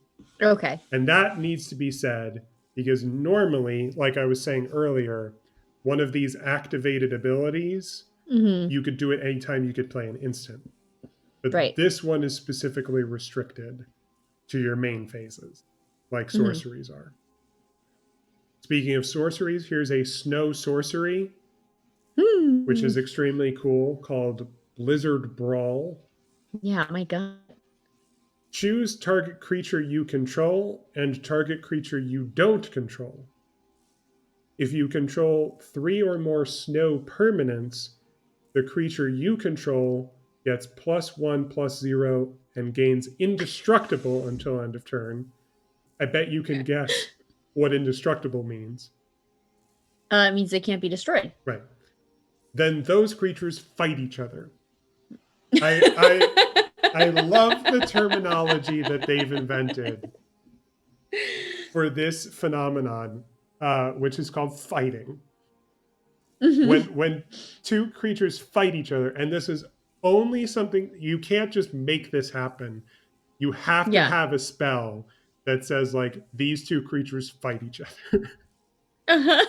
What it means is outside of combat, Uh-huh. there's no attacking, there's no one blocking an attacker. Mm-hmm. Two creatures that fight just do damage to one another Uh-huh. equal to their power. So it's a good way to, if you have a strong creature and your opponent has a weaker creature, it's a good way to just remove that weaker creature without actually, having to do it with combat. The other uncommon we got is Liteyara Glade Warden. It's a 3/3 green shapeshifter. Like all shapeshifters, it has changeling. And it has this activated ability. The cost is 2 and a green, and you have to tap this creature, and you have to exile a creature card from your own graveyard. And Mm-hmm. if you can do all that, put 2 +1/+1 counters on target creature. And also, much like Kenny, the creature that we saw earlier, you can activate this ability only anytime you can cast a sorcery. Right. Okay. So assuming that we don't get the other 6 packs that I thought we were going to open, Mm-hmm. this will be the last rare that we see. So Let's see it. drum roll, please. Reckless Crew. It's a whole bunch. This is fun. This is a red sorcery. They all look so mad, except that one in the fourth one over. So this is a whole thing that I'm going to have to explain, and I think I'm going to explain it with the real physical cards that I have here. Okay. Create X 2/1 red dwarf berserker creature tokens, where X is the number of vehicles you control plus the number of equipment you control. For each of those tokens, you may attach an equipment you control to it. So this is a good rare to put in a deck that you have built up with a lot of equipment cards and vehicle cards. So We this haven't is seen any vehicles. exactly. And so this is why I'm going to go to the physical cards that I have, because we didn't see any vehicles in the arena packs that we've opened. Yeah. So I'm going to show you an example. Vehicles like sagas and like snow are something that was not invented for KALDHEIM, but which was brought back for KALDHEIM because not every set has vehicles. Yeah. So much like equipment is a type of artifact. So actually, just real quick side note, another type of artifact that we didn't see is an artifact creature. So this is a creature which is also an artifact. Okay. And it's kind of another way of saying that it's a colorless creature. The casting cost has no particular color associated with it. But this is a creature, but also if your opponent had a card, a spell that was like destroy target artifact, you could destroy an artifact creature that way. Got it. So we've already seen some equipment. Equipment is a type of artifact. This is an equipment called Raven Wings. And what this does is equipped creature gets +1/+0, has flying, and is a bird in addition to its other creature types.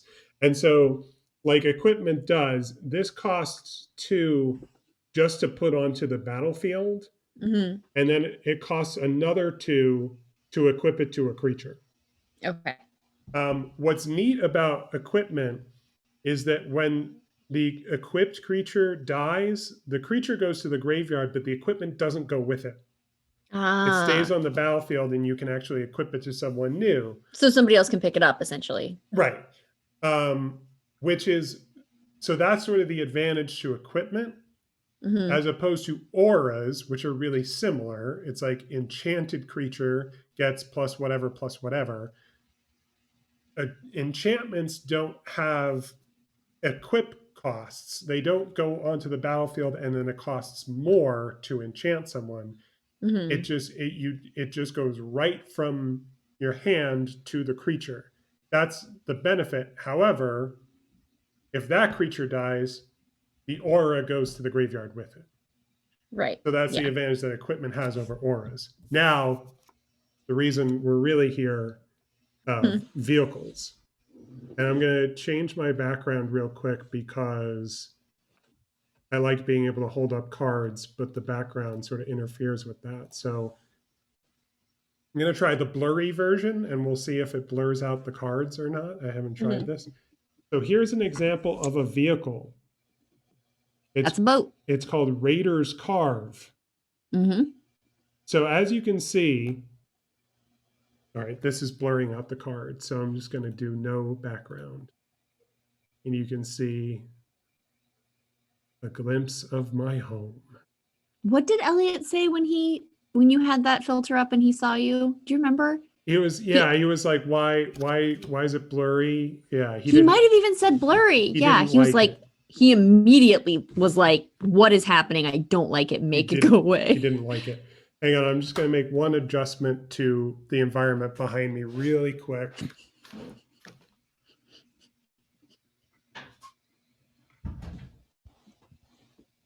I'll just be a weird snake.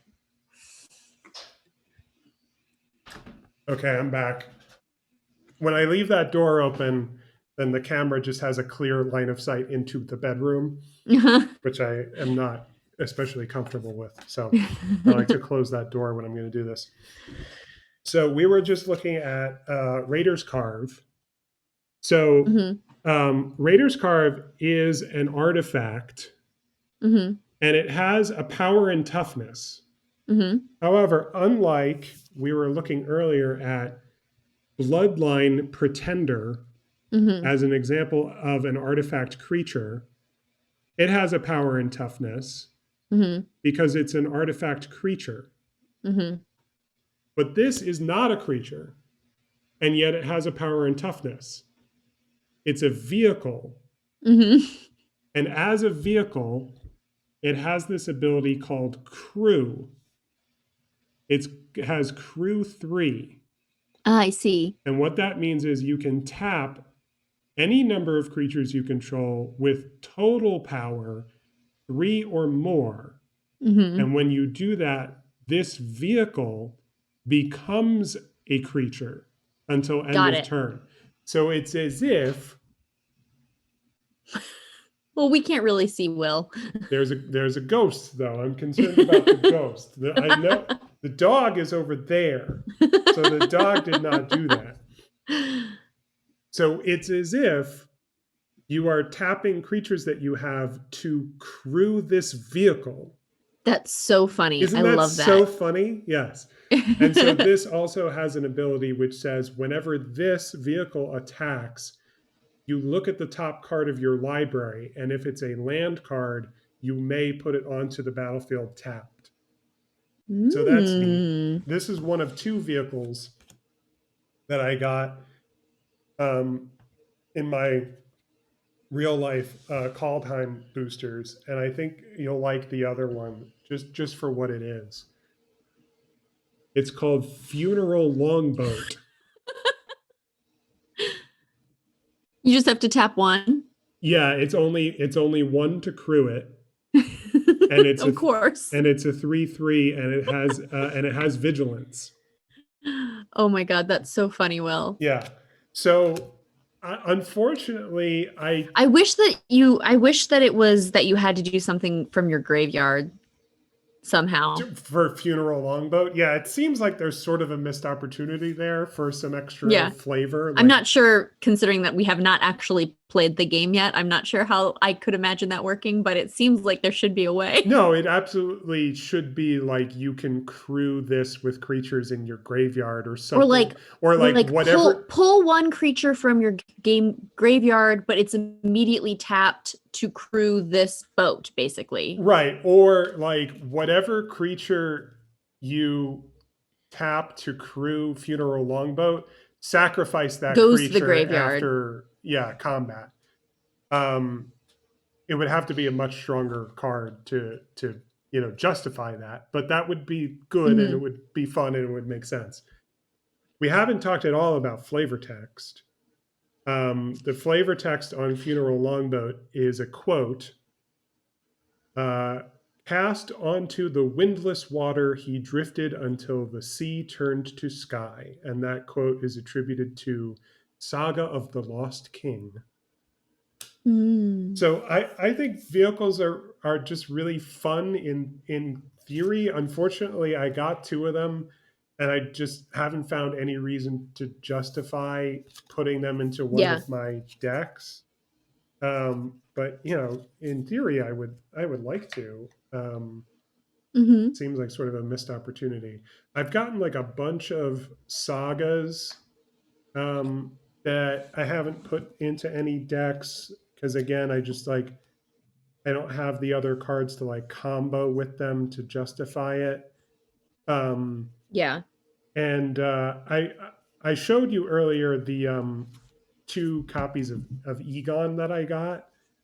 Mhm. Those were not the only double-faced cards that I got, and in fact, they were not the only gods that I got. You remember Egon? Wow. Egon was the god of death. You will recall. Oh, yes. So that's part of a cycle.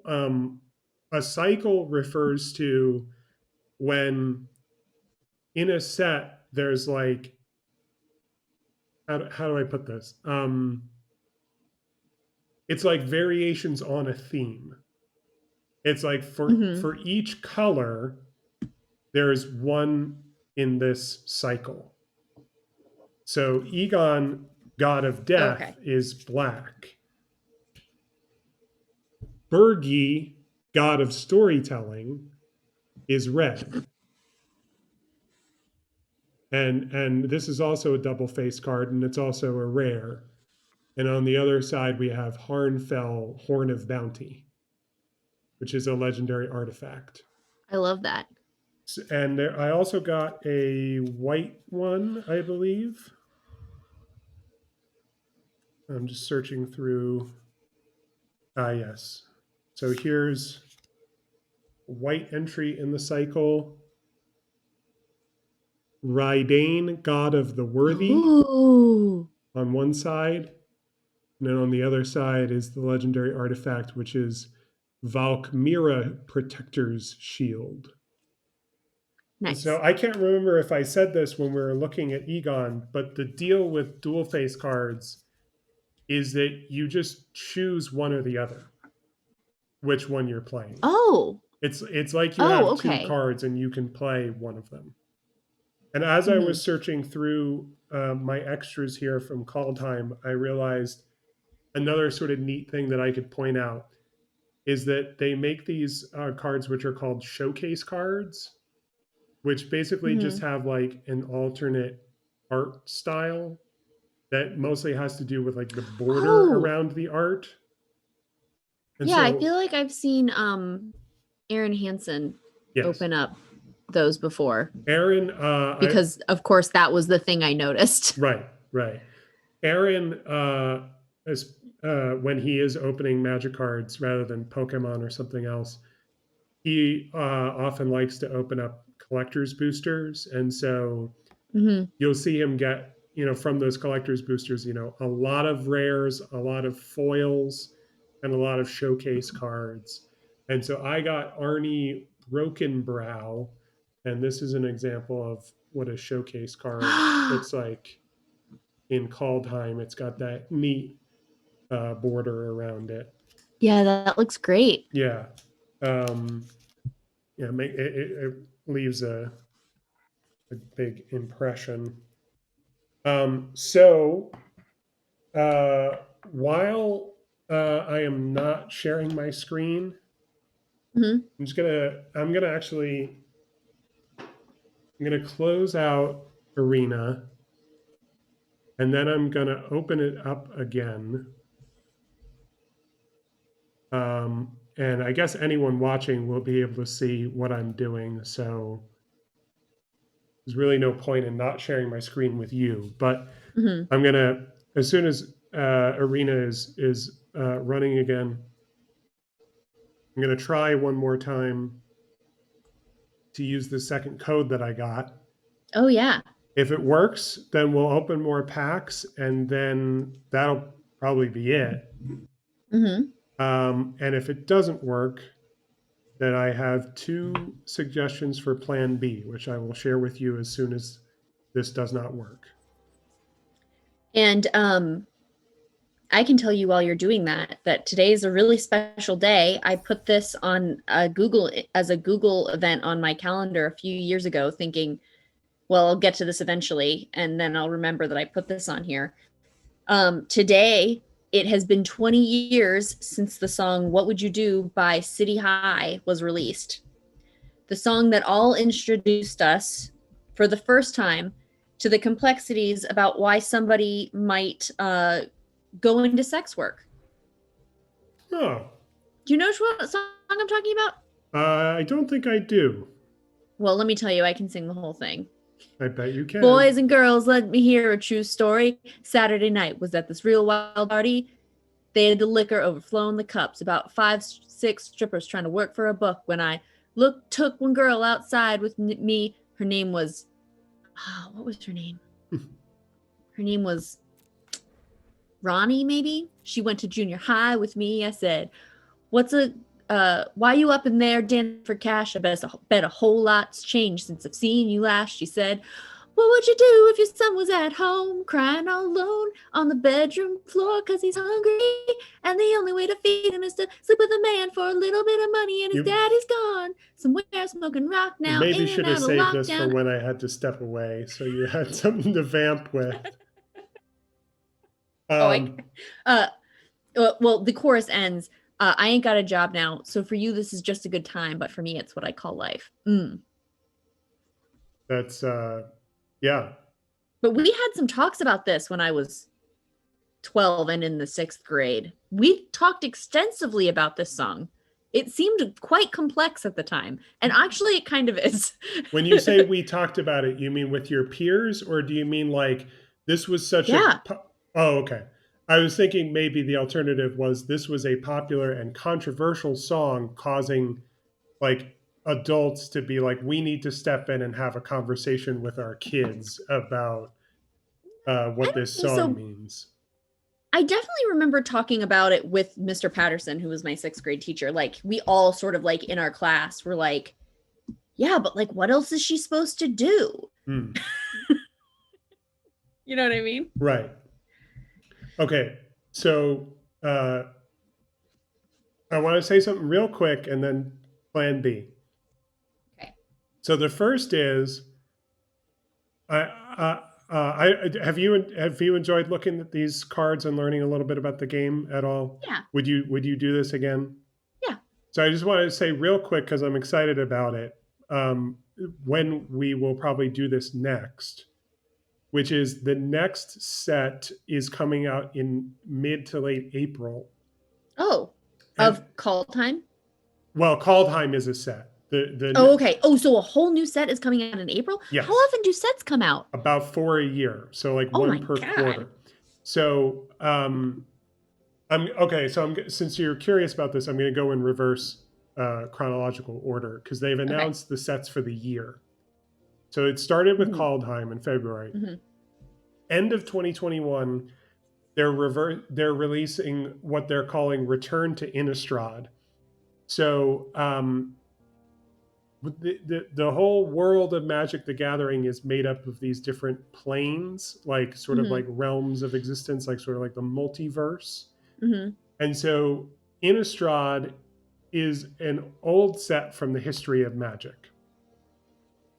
So Return to Innistrad is like, oh, new set, new cards, familiar territory. Mm-hmm. And the sort of theme of Innistrad is gothic horror. Okay. And in fact, they're actually releasing like two subsets. One is Return to Innistrad Vampires, and the other one is Werewolves. Oh my God. This is like Kenny's jam. Yeah. So there's sort of like an underworld or like a Twilight thing going on. Um, in the third quarter, I'm very excited to see what they're Uh-huh. going to do with this. They've announced because Magic the Gathering, if you don't know, Uh-huh. is owned by Wizards of the Coast. Yes. Yeah. Wizards of the Coast also owns the brand Dungeons and Dragons. Oh, And wow. That's a real monopoly. the third quarter set this year is, to my knowledge, for the first time ever, Mm-hmm. a Dungeons and Dragons branded Magic the Gathering set of cards. That's a big deal. Yeah, really big deal. The next set is coming out in April, Uh-huh. and it's called Strixhaven School of Mages. What does that make you think of? HP. Right. I have seen someone online refer to Strixhaven as it looks like it's going to be Hogwarts without the turf. So I'm excited for all these things. I'm excited for Strixhaven Do you because know what would it's be so wild? Do you remember what lipograms are? lipograms. Oh wait, what did you say? Do you remember what lipograms are? Lip with a Yes. P? Hmm. I don't think so. Lipograms are texts that elide a letter or multiple letters. So very famously, the English version of this title, I forget the French version that was originally written in French, is called Avoid, and it's a novel written entirely without the letter E. Oh, okay. Yeah, I've heard of this. What if, and I know they didn't do it because of the name of it. What if it would have been so funny if that card set didn't use in the names of the characters not in like the words that we have to use for like the explaining, but if in the names of each card didn't use the letters T, E, R, and F. Well, I thought you were going to say the letters J, K. Or that. Yeah, that makes more sense. That's very funny, and there's good potential. They should hire me. Yeah, no, absolutely. They should hire both of us. So Strixhaven is out in April, so my intention is to do exactly what I did with KALDHEIM and get pre-release boxes, and each pre-release box will come with one of these codes, and each one of the codes will be packs that we can open in Arena and look at some cards. Nice. Now, to what happens next today. I can think of two possibilities, because we're not going to build a deck, because I forgot that Arena packs don't really have as many cards as real life packs. And also we only opened half of them. Yeah. And even if we open 12. Wait, how many cards are in real packs? 15. 15? Yeah. I think I had done the math and I was like, he had 128 cards. I wish I had. No, you had. I wish I had a real pack. 240. Yeah, I wish I had a real pack to open for you right now, but it's always one rare or mythic, 3 uncommons, and either 10 or 11 commons. And there's always like one thing in there that's not really a card. And sometimes it's no, you know what it is? It's 10 commons. And also you always get one land, one basic land. Yeah. And then there's also always something that's like, it's either a token or just like an ad for Magic the Gathering Arena. It's just like a filler thing. Yeah. Yeah, as you saw, I guess Arena packs are 1 rare, 2 uncommons, and 5 commons. Is that what we saw? Yeah. Yeah. So, and if we had double the amount of packs to open, then we take a lot more time, and we wouldn't have time to build a deck anyway. So, I am very, very hungry because it is past my lunchtime. Yeah. So we could do one of two things, which is the first is stop streaming. And the second is continue streaming, but I am going to eat up a lunch real quick. And what we would do with the continue streaming is that you do the tutorial and you share your screen. So let's do that. Okay. Because then if it doesn't work, we can figure that out for the next time too. Cool. So like me streaming. Yeah. So why don't you go ahead and boot up Arena? And I have it open already. Great. And then will you share your screen with me via Zoom, please? Okay, I'm seeing. Okay, perfect. One question, when you shared your screen, did you check the checkbox that says share sound?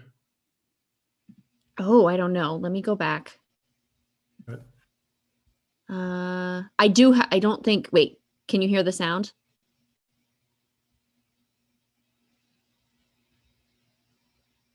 Seems like no. Okay. No, I'm not. Let me stop and try again. Okay. Okay. Share sound. Here we go. Oh my gosh. 1 second. It's making me put in my. Okay, now I hear it. Okay, good. But you can still hear my mic? Yes, I can still hear you. Okay. So I think because it disconnected, I think that if I just hit play, it should take me to the tutorial again. Or maybe not. You would think, yeah.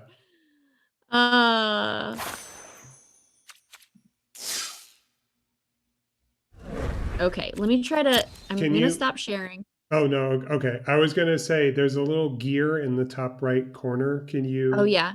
Can you go into settings? And I'm just curious what you can play with there. Well, let me actually just like. I was able to hear it. Exit out of this and open it up again. I was able to hear what you were doing. It was a a little bit louder than probably desired. I can definitely turn down the audio. Yeah. That's not a problem. Let me just reopen it to see if I can connect it to the network again. Absolutely. And then we'll play with the sound. The next time I get these codes, you can bet that I'm going to put them in before we attempt to stream them. Uh-huh. Just for extra security. Okay. And so I know I'm confident that I actually get to do what I intend to do. Mhm. Here's another, I can show you another Kenny. Oh my God. Wither crown. Maybe that's you in the background. You have to shave your head first, but I could keep a little bit of the purple though. Okay, it's late. It's loading. Cool. Did I ever tell you that Kenny's real actual plan as he got older was to eventually just have very long white hair and a very long white beard and mostly wear cloaks? And that was spoiled by the fact that he is balding. Mm-hmm. Okay, so I'm sharing sound, sharing. Okay, so now we're going to go play with the sound. Audio. I'm just going to turn down the master. Yeah, that's a good place to start. How's this sound now? Better. Do you want it lower? I mean, you can always go back into settings. Okay. I think that gear is always going to be there, so let's see if this works now. This looks like an improvement. Yeah, it does. Wake up. Wake up. Yeah. Whew. I think like so. You this is survived your last battle. This is a perfectly fine volume for while I am going to get up and make my lunch for 5 or 10 minutes. Yeah, and I'm just going to keep going. Yeah. So you start on this, and then when I get back, I'm probably going to ask you to turn down the volume some more. Elves of Llanowar That's fine. are impressive warriors. Perhaps one of them will help us practice. Oh, that's nice. The forest belongs to the elves. She seems like an enthusiastic teacher. Okay. You'll need to draw mana from lands to cast your spells. Thanks for reminding me, even though I apparently was already in a battle recently. So, okay. I guess I'll play plains. Oh, I have to drag it all the way over here. Or maybe... Yeah. Good. You don't have enough lands to cast anything yet. That's unfortunate. So that's all you can do right now. Okay, so it's my opponent's turn. They're putting down a land. Play another land so you can summon a creature. I'd love to summon a creature. Okay. Well, I have a plane.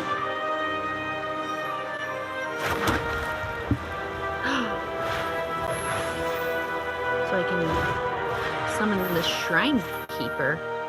Oh, I guess it's suggesting that that's what I do.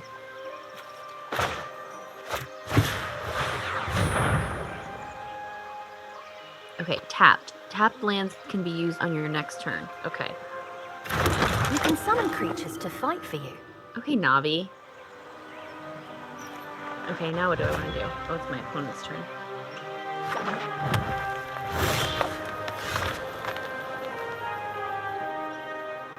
Okay, so now I've got my stuff back. So I guess I can play one land each turn, so I'll do that. That seems like something I'd want to do. Right? Alright. Okay. And I guess I want to do this. So it's going to be like, hey! Only one of your creatures is ready to attack. Okay, so I guess it's this one. So I'm gonna click on that.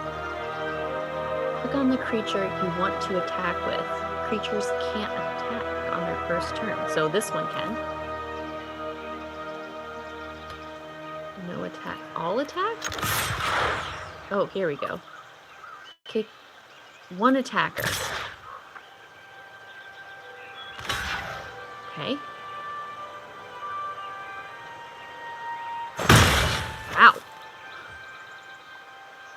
forgot about that. You're going to pay for that. And hypothetically, I already did pay for it by using up the materials from my mana from the lands. Now go the cards to inspect their details. I'd like to inspect some details. Creatures can't. Okay. Cool. So this. So I think I can summon this now. Let's do that. Go out. Ooh. Keep pressing the attack. So I guess I can attack with both of these.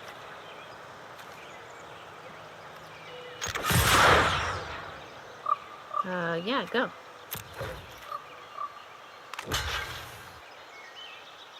Ah, you've been blocked.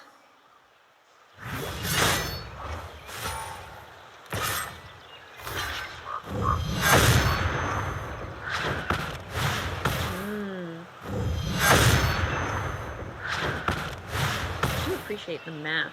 I'm showing the math. Admirable. Pity I have to I thought that crush said you. that she had a crush on me.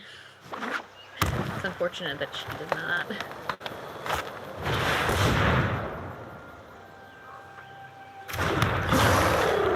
That's a big problem. No. Okay, well I have another land, so I'll play that. That beast will destroy your creatures if you attack now. Wait, say that again? Oh, it'll destroy me if I attack now, so I'm not gonna attack? You've shown spirit, but I will show you strength. Okay.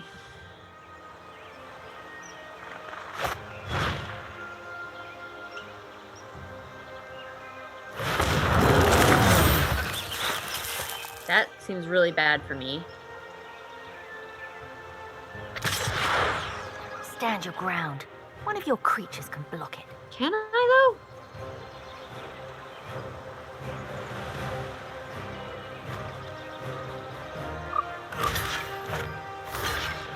Can I do both of these?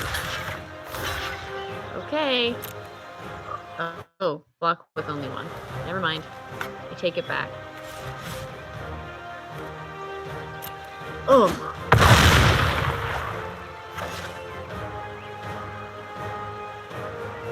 Okay. Take down that beast while it's still recovering. Okay. Oh, yeah, let's put this down. Let's do that.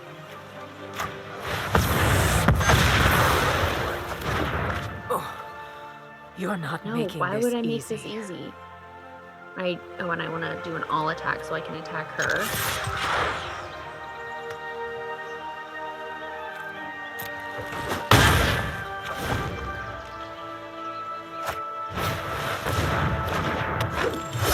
Tree chop Warden. We've got you cornered. Cast the spell. Clear a path to Let's finish see. her. Gliding Radiance. Tap all creatures your opponents control with a toughness of 2 or less. Okay. And now I can just attack you.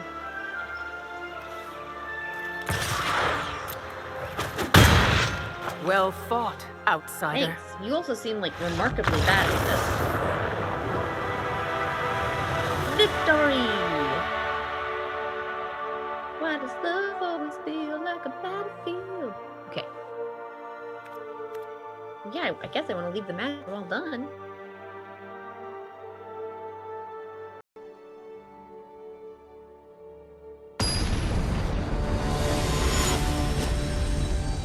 Mirror bow. Why do I look like a ghost? I'm big. Surprise attack! Can you hear me? I can. I'll turn this down for you now. Thank How's that? you. That's better. Maybe, Yes, first Do you want it lower? Woohoo! Maybe turn Don't worry. down These like things are the basically harmless. voice and sound effects.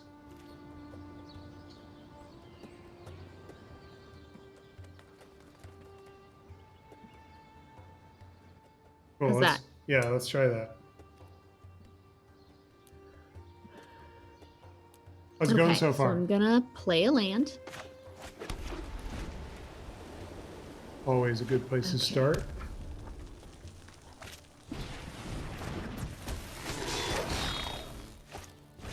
Wow.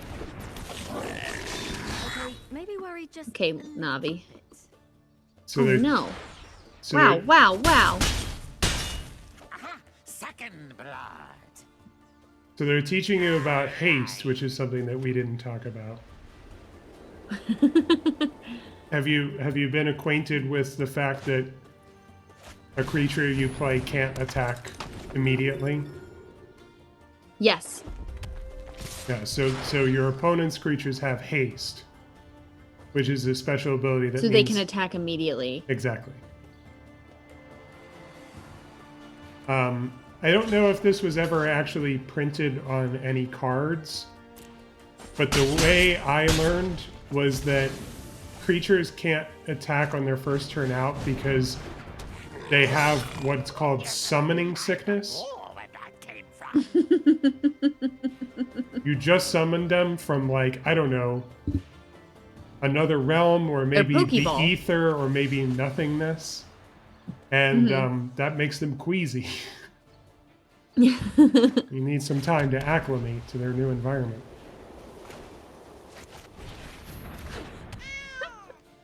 Oh, a sanctuary cat. That's nice.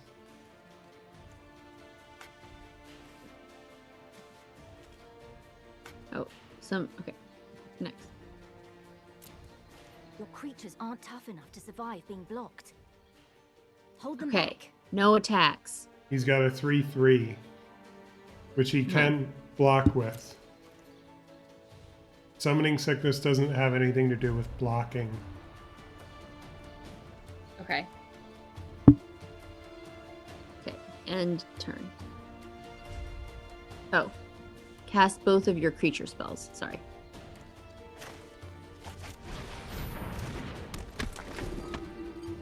Oh, wow. Everybody but me. It does say summoning sick. But me. What'd you say? I said the game actually does say summoning sick. That's nice. Oh, that's cool. Okay.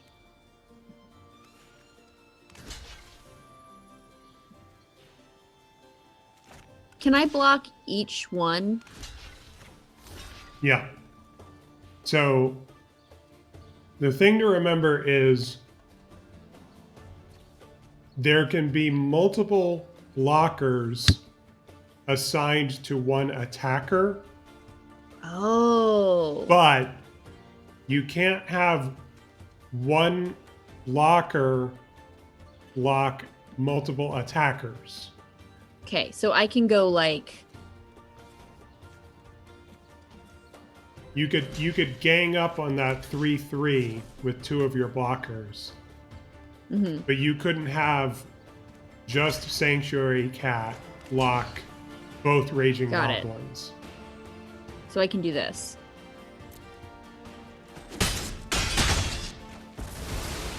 Hey, nobody kills my troops but me.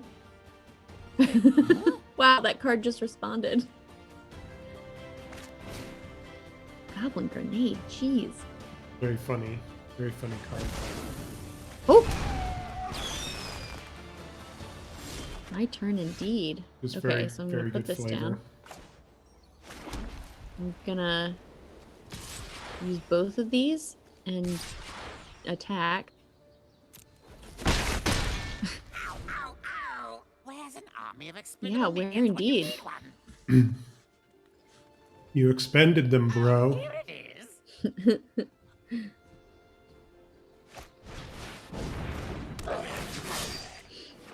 Oh, so are these like the Tokens. tokens? Yep.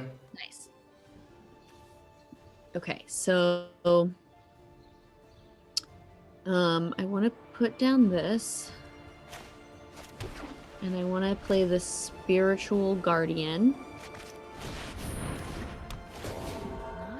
which gives me extra life He'd be a fool too, to attack you which now. is dope. Also, this is a terrifying cool ghost. So You'll- now I'll use... So it makes sense for me to use this... Oh, wait, what am I doing? Oh, I can just use it because they can't do anything yet, so I can just attack him. No, he will be able to block.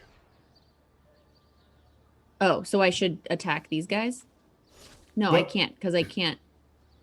Yeah, so something you have to remember is when you declare attackers, you can only attack the opponent. Unless, and then Okay. it's up to the opponent to decide okay. who blocks what. Got it. You can't attack an opponent's creature specifically. Mm-hmm.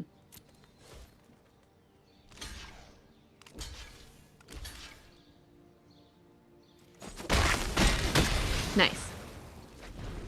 Okay, so there were losses on both sides there, so that's pretty good. Uh-huh. Never back down.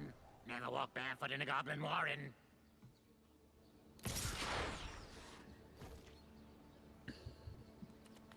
So I'm gonna block. It's time to bring. Well, the can I say that pain. I feel like I'm not sure I would have been able to, like, remember how to do all of this. Oh no, Will. This is going to hurt. Oh no. Okay, well, I can do Okay. another one of these bad guys.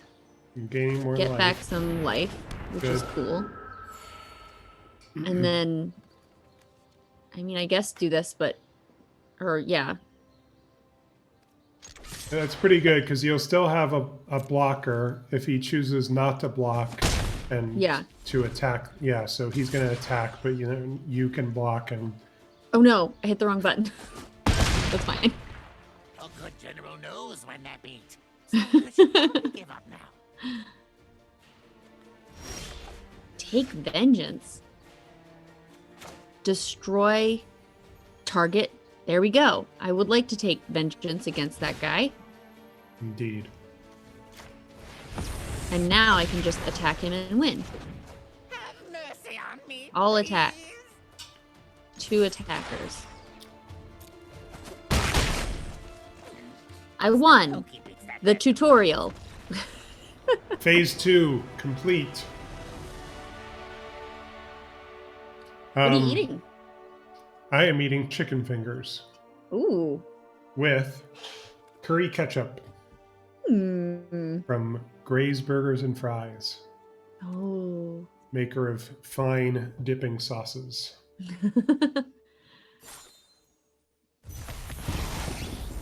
Oh, I got some cards. Some cool angels. Well, an angel and an aura. They're both auras, That is actually. a knight. Okay.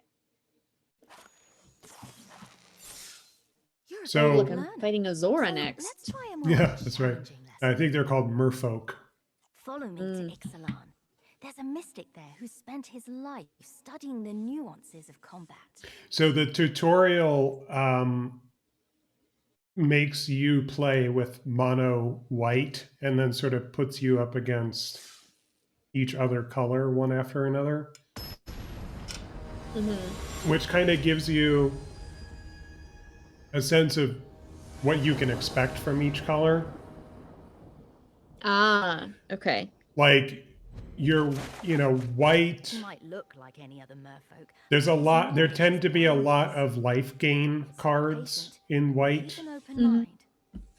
If it is Um, wisdom you seek, I In will red, teach there you. tend to be a lot of like quick damage cards. Hmm. In green, there tend to be a lot of very powerful fly creatures that cost a unfettered lot by to earthly cast. bond. Mhm.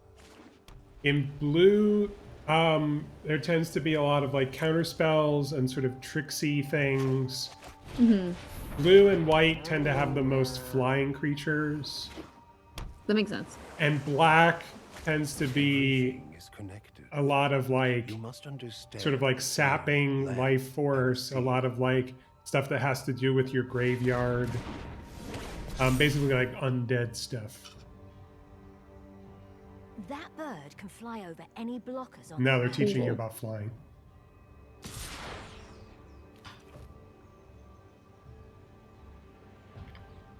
Ouch.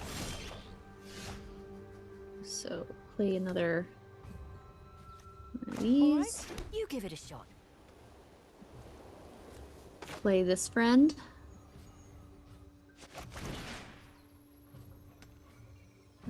This.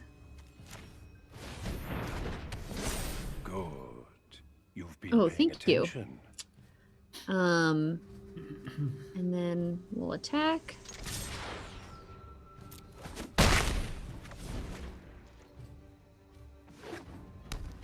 This is great.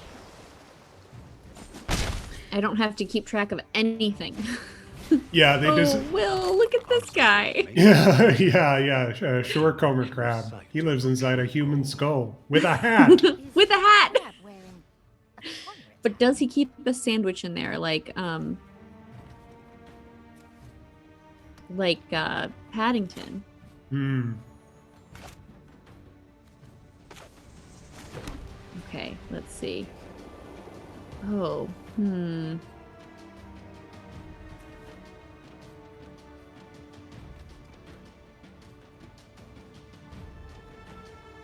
You got a Loxodon creature. That's pretty cool. Which one do you think I should do? The one that you have enough lands to do. Oh, can I not do this one? Oh, I can't. Never mind then. Sorry, that was a little snarky of me.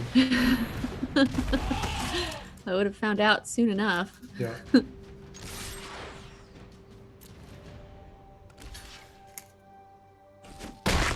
Sometimes the best way It's around through. is through.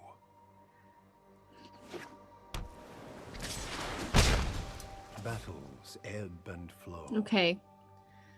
Water friend. Oh. Yeesh. That guy's not having a good time. Water knot. Oh no. Keep going. What, Rudy? He's Why are running you out of upset? cards. Rudy just meowed at me. I didn't see much about water knot. Did he enchant one of your creatures?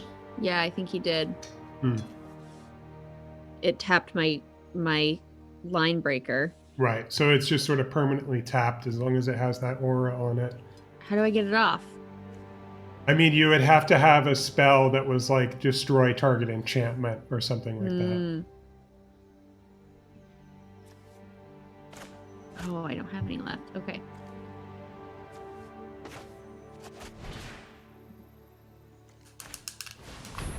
Nice.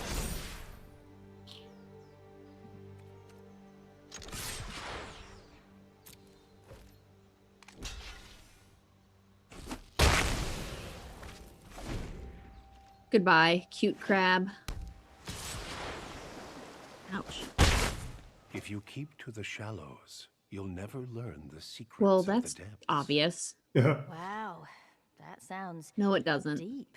Take that back, Navi. It was a deep, it's a pun because of depths. Oh, another crab. Okay, so here we go. Now, I can play my spirit guardian. Get your life back. And I'll attack. One attacker. Kill that crab. Goodbye. Pirate So head like you end crab. up with like very few cards in your hand at any time.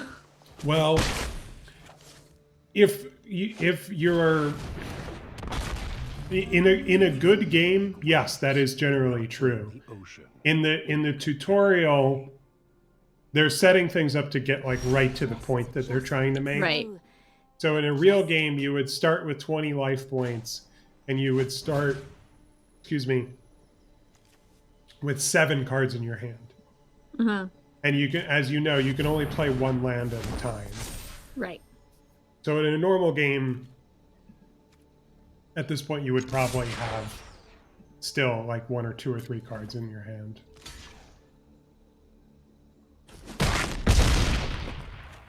Nice.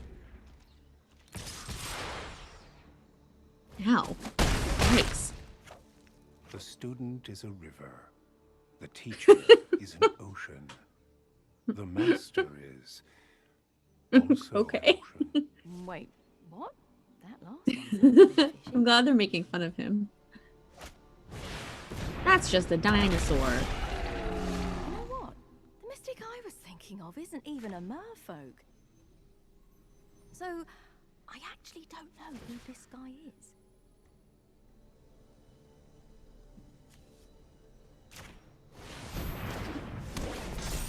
All attack. Get him. Fuck him up.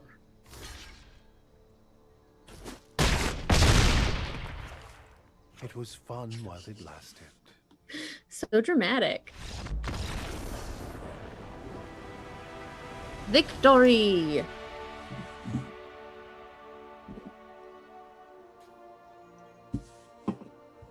Okay. Let's do part 4, baby. Who are we gonna meet next? 3 down. Maybe that guy at the bar later. Zing! So we've seen blue, and before that we saw red. Was the first one black or green you were fighting? Green. It was an elf. Green, yeah.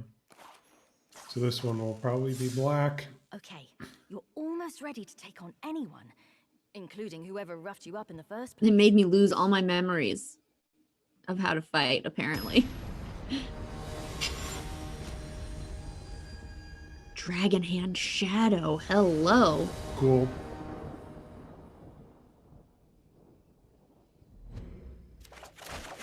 Watch her every move and be ready. Yeah, for but do you think I'm not gonna watch her move?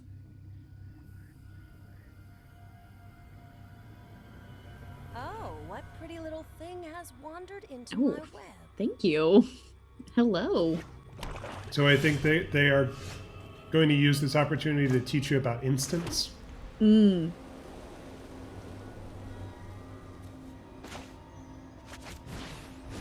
Sanctuary cat. Go on, attack. Okay.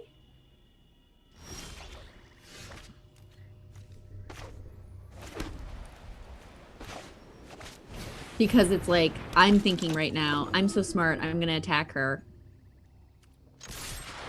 But she's gonna then use an instant and be like, haha, bitch. And I'm gonna be like, I thought we were gonna meet at the bar later. You catch on fast. Gosh, she's purple magic. Don't let her get under your skin. Did you watch WandaVision yet, by the way? Oh yeah. Anybody? Okay, there's actually some people. Oh, hey, Sarah. Wow, the way Will just appeared on the screen out of the woods with some incredible special effects, she said previously. Thank you. Well, let me bring this back up. Okay, here we go. I can't actually see the chat with this on the screen, so I missed it. I can take a look at it. This is the thing I'm going to say both is and is not a spoiler for WandaVision, which was afterwards I was like, I wept the whole episode, and afterwards I just kept saying to Kenny, she's just so sad. Yeah. Okay. Wait, no, I don't want to do this yet. What am I doing? Come on, Elizabeth. Purple versus red. Wait, is it not... Did I miss something? No, we'll just attack, I guess. What's the worst that could happen? Nimble Pilferer. Okay, so yeah, so not only are they teaching you about instants, but they're also teaching you about the ability Flash. Some creatures have Flash, and that means that you could cast that creature anytime you can cast an instant. Got it. Did you see that coming? So you didn't know she was going to have a blocker. Luckily I can. And she did.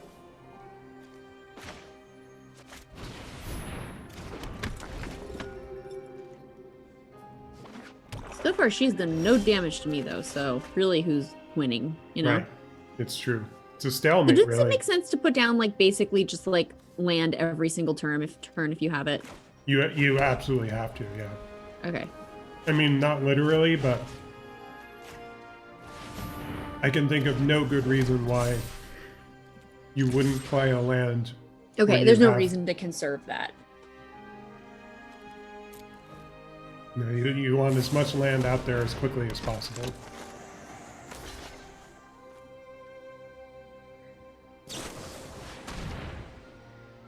We might have a little friend on the stream.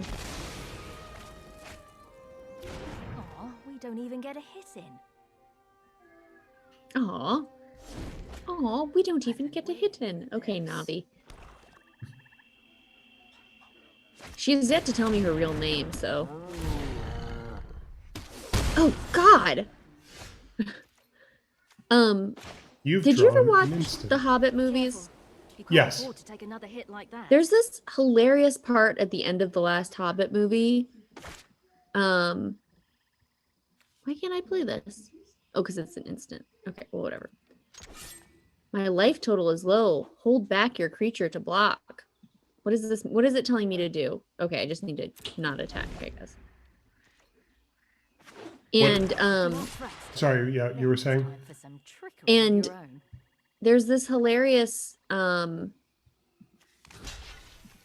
part where Legolas's dad is like, go to wherever and find a ranger named Strider, but you'll have to find out his real name for yourself. And Kenny and I always bring this up. Like, you'd be surprised how often we can fit this into our regular conversation. Yes, that is extremely now. funny. When that happened, I cast an instant spell to save your creature. I'll do it. Woo! When that happened, Kenny and I just like groaned and laughed at the same time. Yeah, Did I ever tell you my biggest criticism of those movies? I'd love to hear it. I mean, I think that they are highly forgettable, unremarkable movies. So, what do you have against them specifically? My main problem with them is that, oh my god, is that You've fallen right into my. there's a part where Get ready. Kenny, what's the name of that shapeshifter? Beorn. I wanted to say Bjorn, and I knew that was wrong. There's a part in the book where they go to see Beorn, and Gandalf's like, listen, this dude's my friend, but we gotta warm him up to the idea of all 13 of you staying with him, right? And so he's like, oh, I should cast a spell. Okay. And so he's like, hey, me and my friend Bilbo here thought we'd stop by. We're like on this like quest thing, whatever. And he's like, oh, okay. And he's like, so yeah, when the three of us were walking here and Beorn's like, 3 of you? I only see you and this little person. And he's like, oh yeah, I meant wait, cast the spell only if a creature is attacking you. Okay. And so he's like, oh yeah, I meant 3. And like one of the hobbits, like, or one of the dwarves, like comes over and like is like, hey. Yeah. And he keeps doing this, and it's hilarious. Yes. It's this hilarious part of the book. Right. They took a like 120-page book and made it into 3 movies, Yeah. which was unnecessary. Right. And they added a bunch of stuff. Like Yep. the one movie is like literally like 15 pages of the book. Right. And they cut this scene, Will. Yeah. They cut this scene, which is hilarious and would have been so great to see Ian McKellen do. Right. And instead, I had to not have it. And instead, it literally cuts between the first movie and the second movie to them being in Beorn's house, just like napping. Yeah. And there's so many things wrong with those movies. You know what I mean? Mm-hmm. There's like a million things wrong with those movies. But for the love of God, why? Like, this is my biggest problem, is if you're gonna use this much time, give me every scene. Yeah. It's very disappointing. Yeah, I can agree totally. Oh, use a creature. Here we go. Block. Block. Block. Oh. You hate to see a missed opportunity like that. Yeah. Like, come on.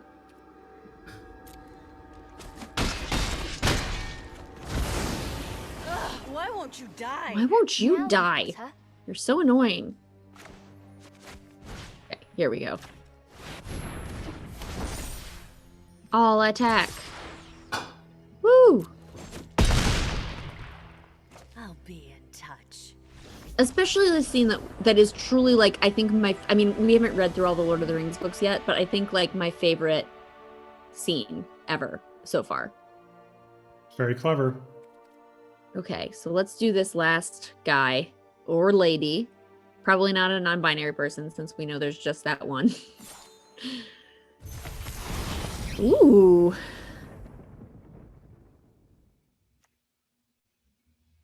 Yeah, this guy seems not that useful to me. I guess I get a life and a card, so that's nice. That's a rare. It's a Ooh. Nice job. That was some quick thinking. good Thank you, handy Navi. card. When we first met, you looked within an inch of your life. But now you're unstoppable. I mean, I think I've Who had were some you help. fighting in the You first can do place, anyway? anything.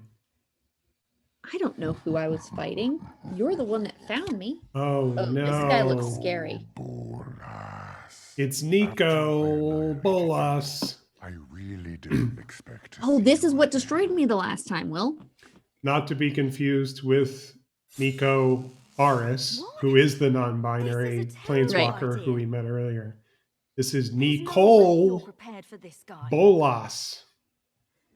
There's no way you're prepared for this guy. Play.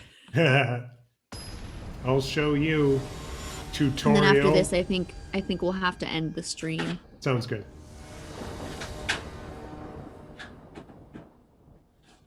Okay, so I think this is the I'll part make a where... deal with you. Okay, yeah, no, never mind.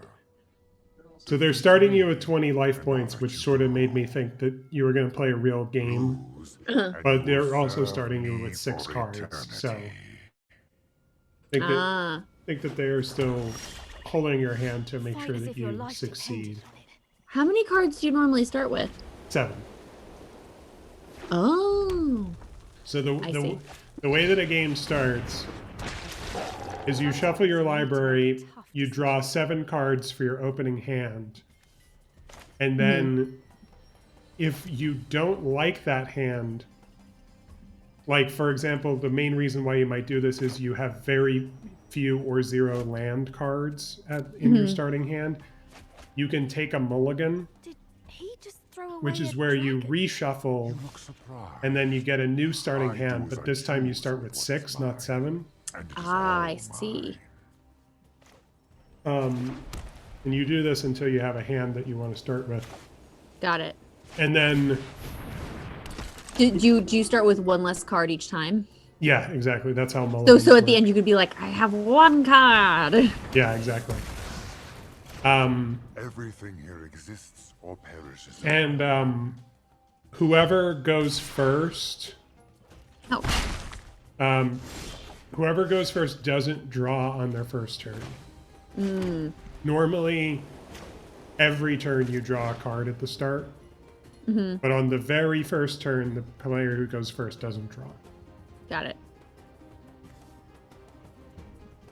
Wait, why is this? Oh, is it just thinking?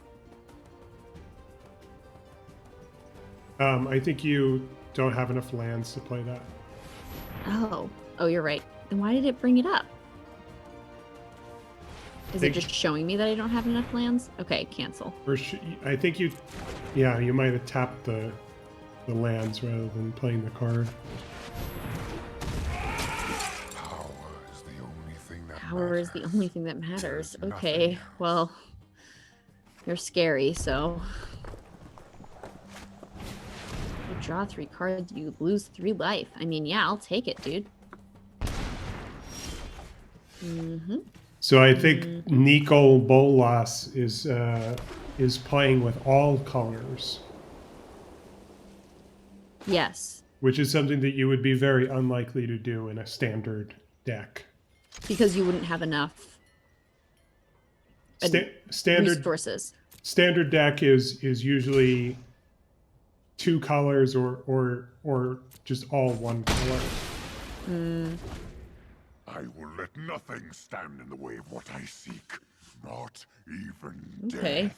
Yeesh. Well, hypothetically, though, if death is in the way of what you seek, that would be kind of the end of it. Oh, rise from the grave. That's why you said that. Yikes. I don't like that dragon. It's a scary dragon. Ooh.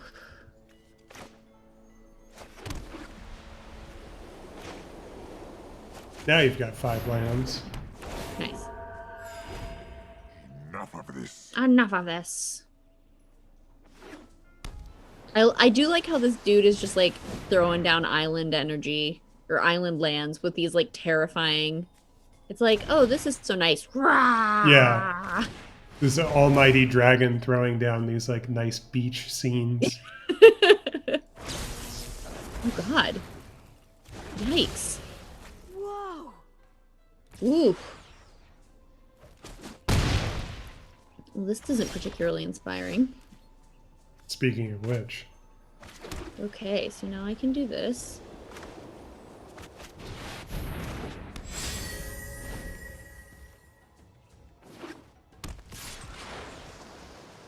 Oof.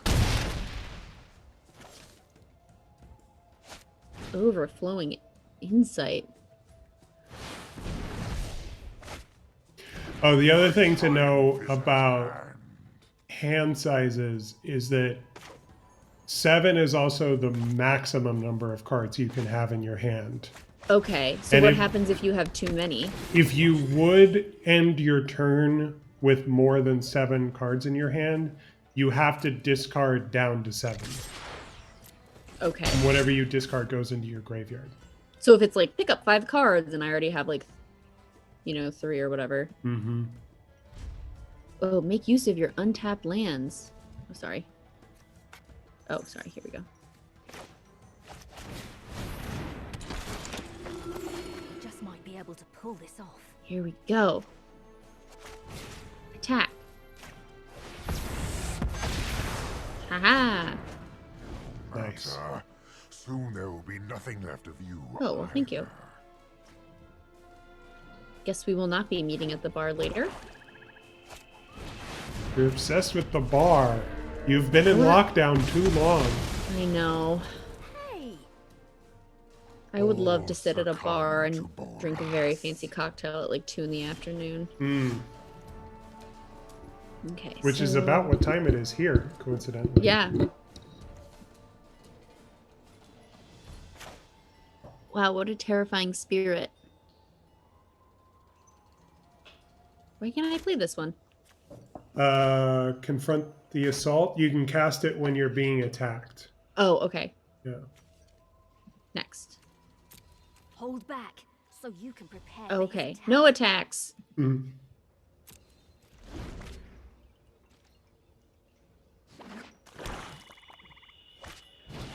I don't like this dragon. God, this guy is so scary. Oh, so now I'm going to use this. Yeah, be surprised, dude. What?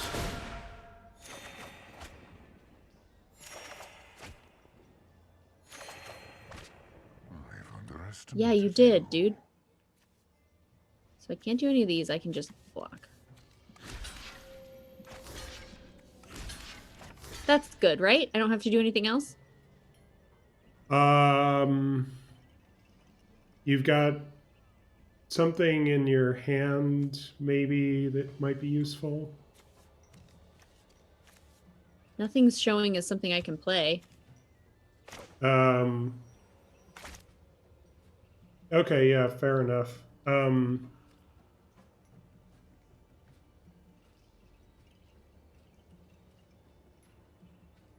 I'm not paying close enough attention to know exactly what it expects you to do. I'm just going to do this. We'll see what happens. Sure. Here we go. Wait, yeah. Now what? Oh, pass, I guess. There we go.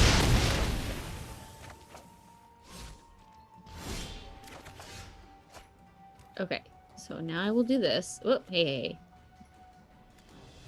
There we go. Sanctuary cat. Such impudence. Oh. Oh, and I can play this angel. Yeah. Yeah. Okay, and now. Oh. An angel. Do you really think a mere angel will stop me? Yes. My power is beyond that of a god. Yes, I do. All attack. An all-powerful attackers. genie. Bam, bam.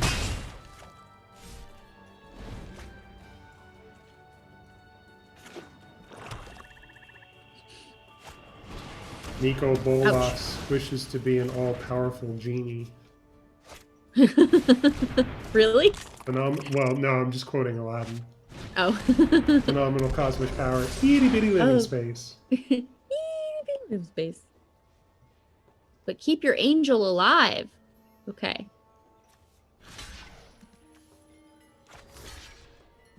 So I can't do this yet. So I should do this. And then... Yeah, you've got a lot of those tactical advantages, so... want you to make use of those, I'm sure. Nice, okay. Admit defeat. Please. Angelic reward. Come this far, don't give up now.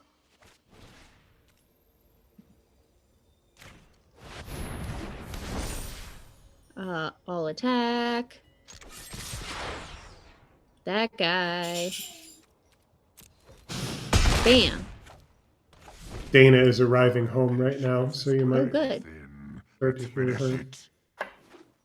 Will she be baking anything, though? Good question. I don't know of any plans for that. Hello. Hello. Liz is doing the tutorial live on stream for Magic the Gathering Arena. Forgot the faces were on camera too. Hi everybody. Hi.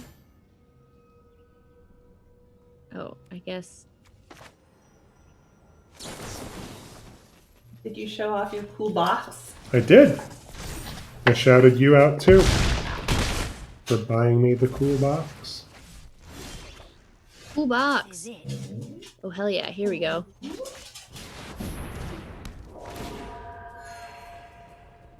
Attack. All attack. Bam. I did it. Hooray! Ultimate Yay! victory. You defeated Nico Bolas at his own game.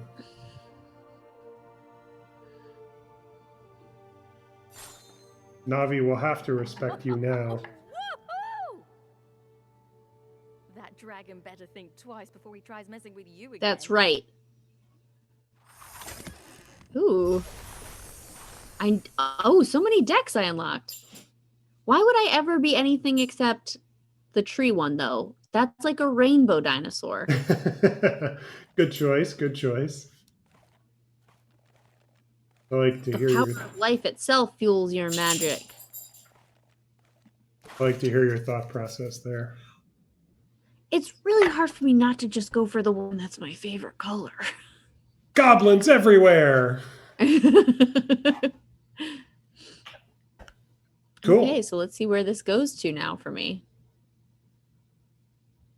Either this will take you to the main menu or they will, like, yeah, I think they'll take you to the main menu and the tutorial sprite will, like, basically give you the tour, if I remember correctly.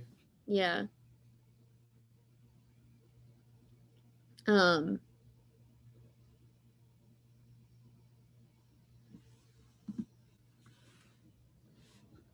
Okay, now it's thinking again.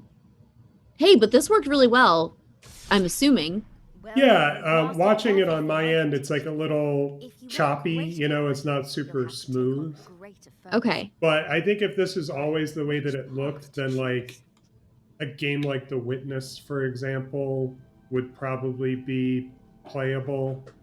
Yeah. Like I could do backseat gaming in The Witness, even if there was like a little like stopping and starting to the visuals. Wait, what am I doing? Oh. Yeah, so Okay. basically now that you have these 5 monocolor decks at your Mhm. disposal, they want you to do this sort of extension of the tutorial where I play with each color. Yeah, exactly. God, it's so kind to me. Yeah, it's pretty well designed. I think it's very good for beginners. Which is me. In a game that is, notoriously complicated and has such Yeah. a long history and can be very daunting to Mhm. beginners. They found a way to make it approachable.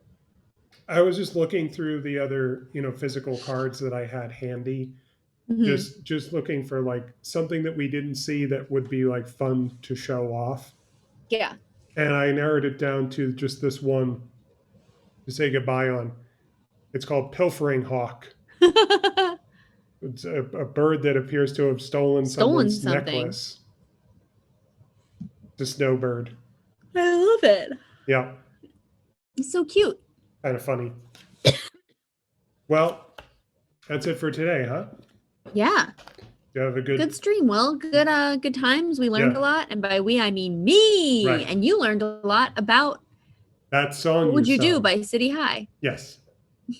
Yeah. Did you have a good first day of Magic tutorial? I did. Yeah. Good.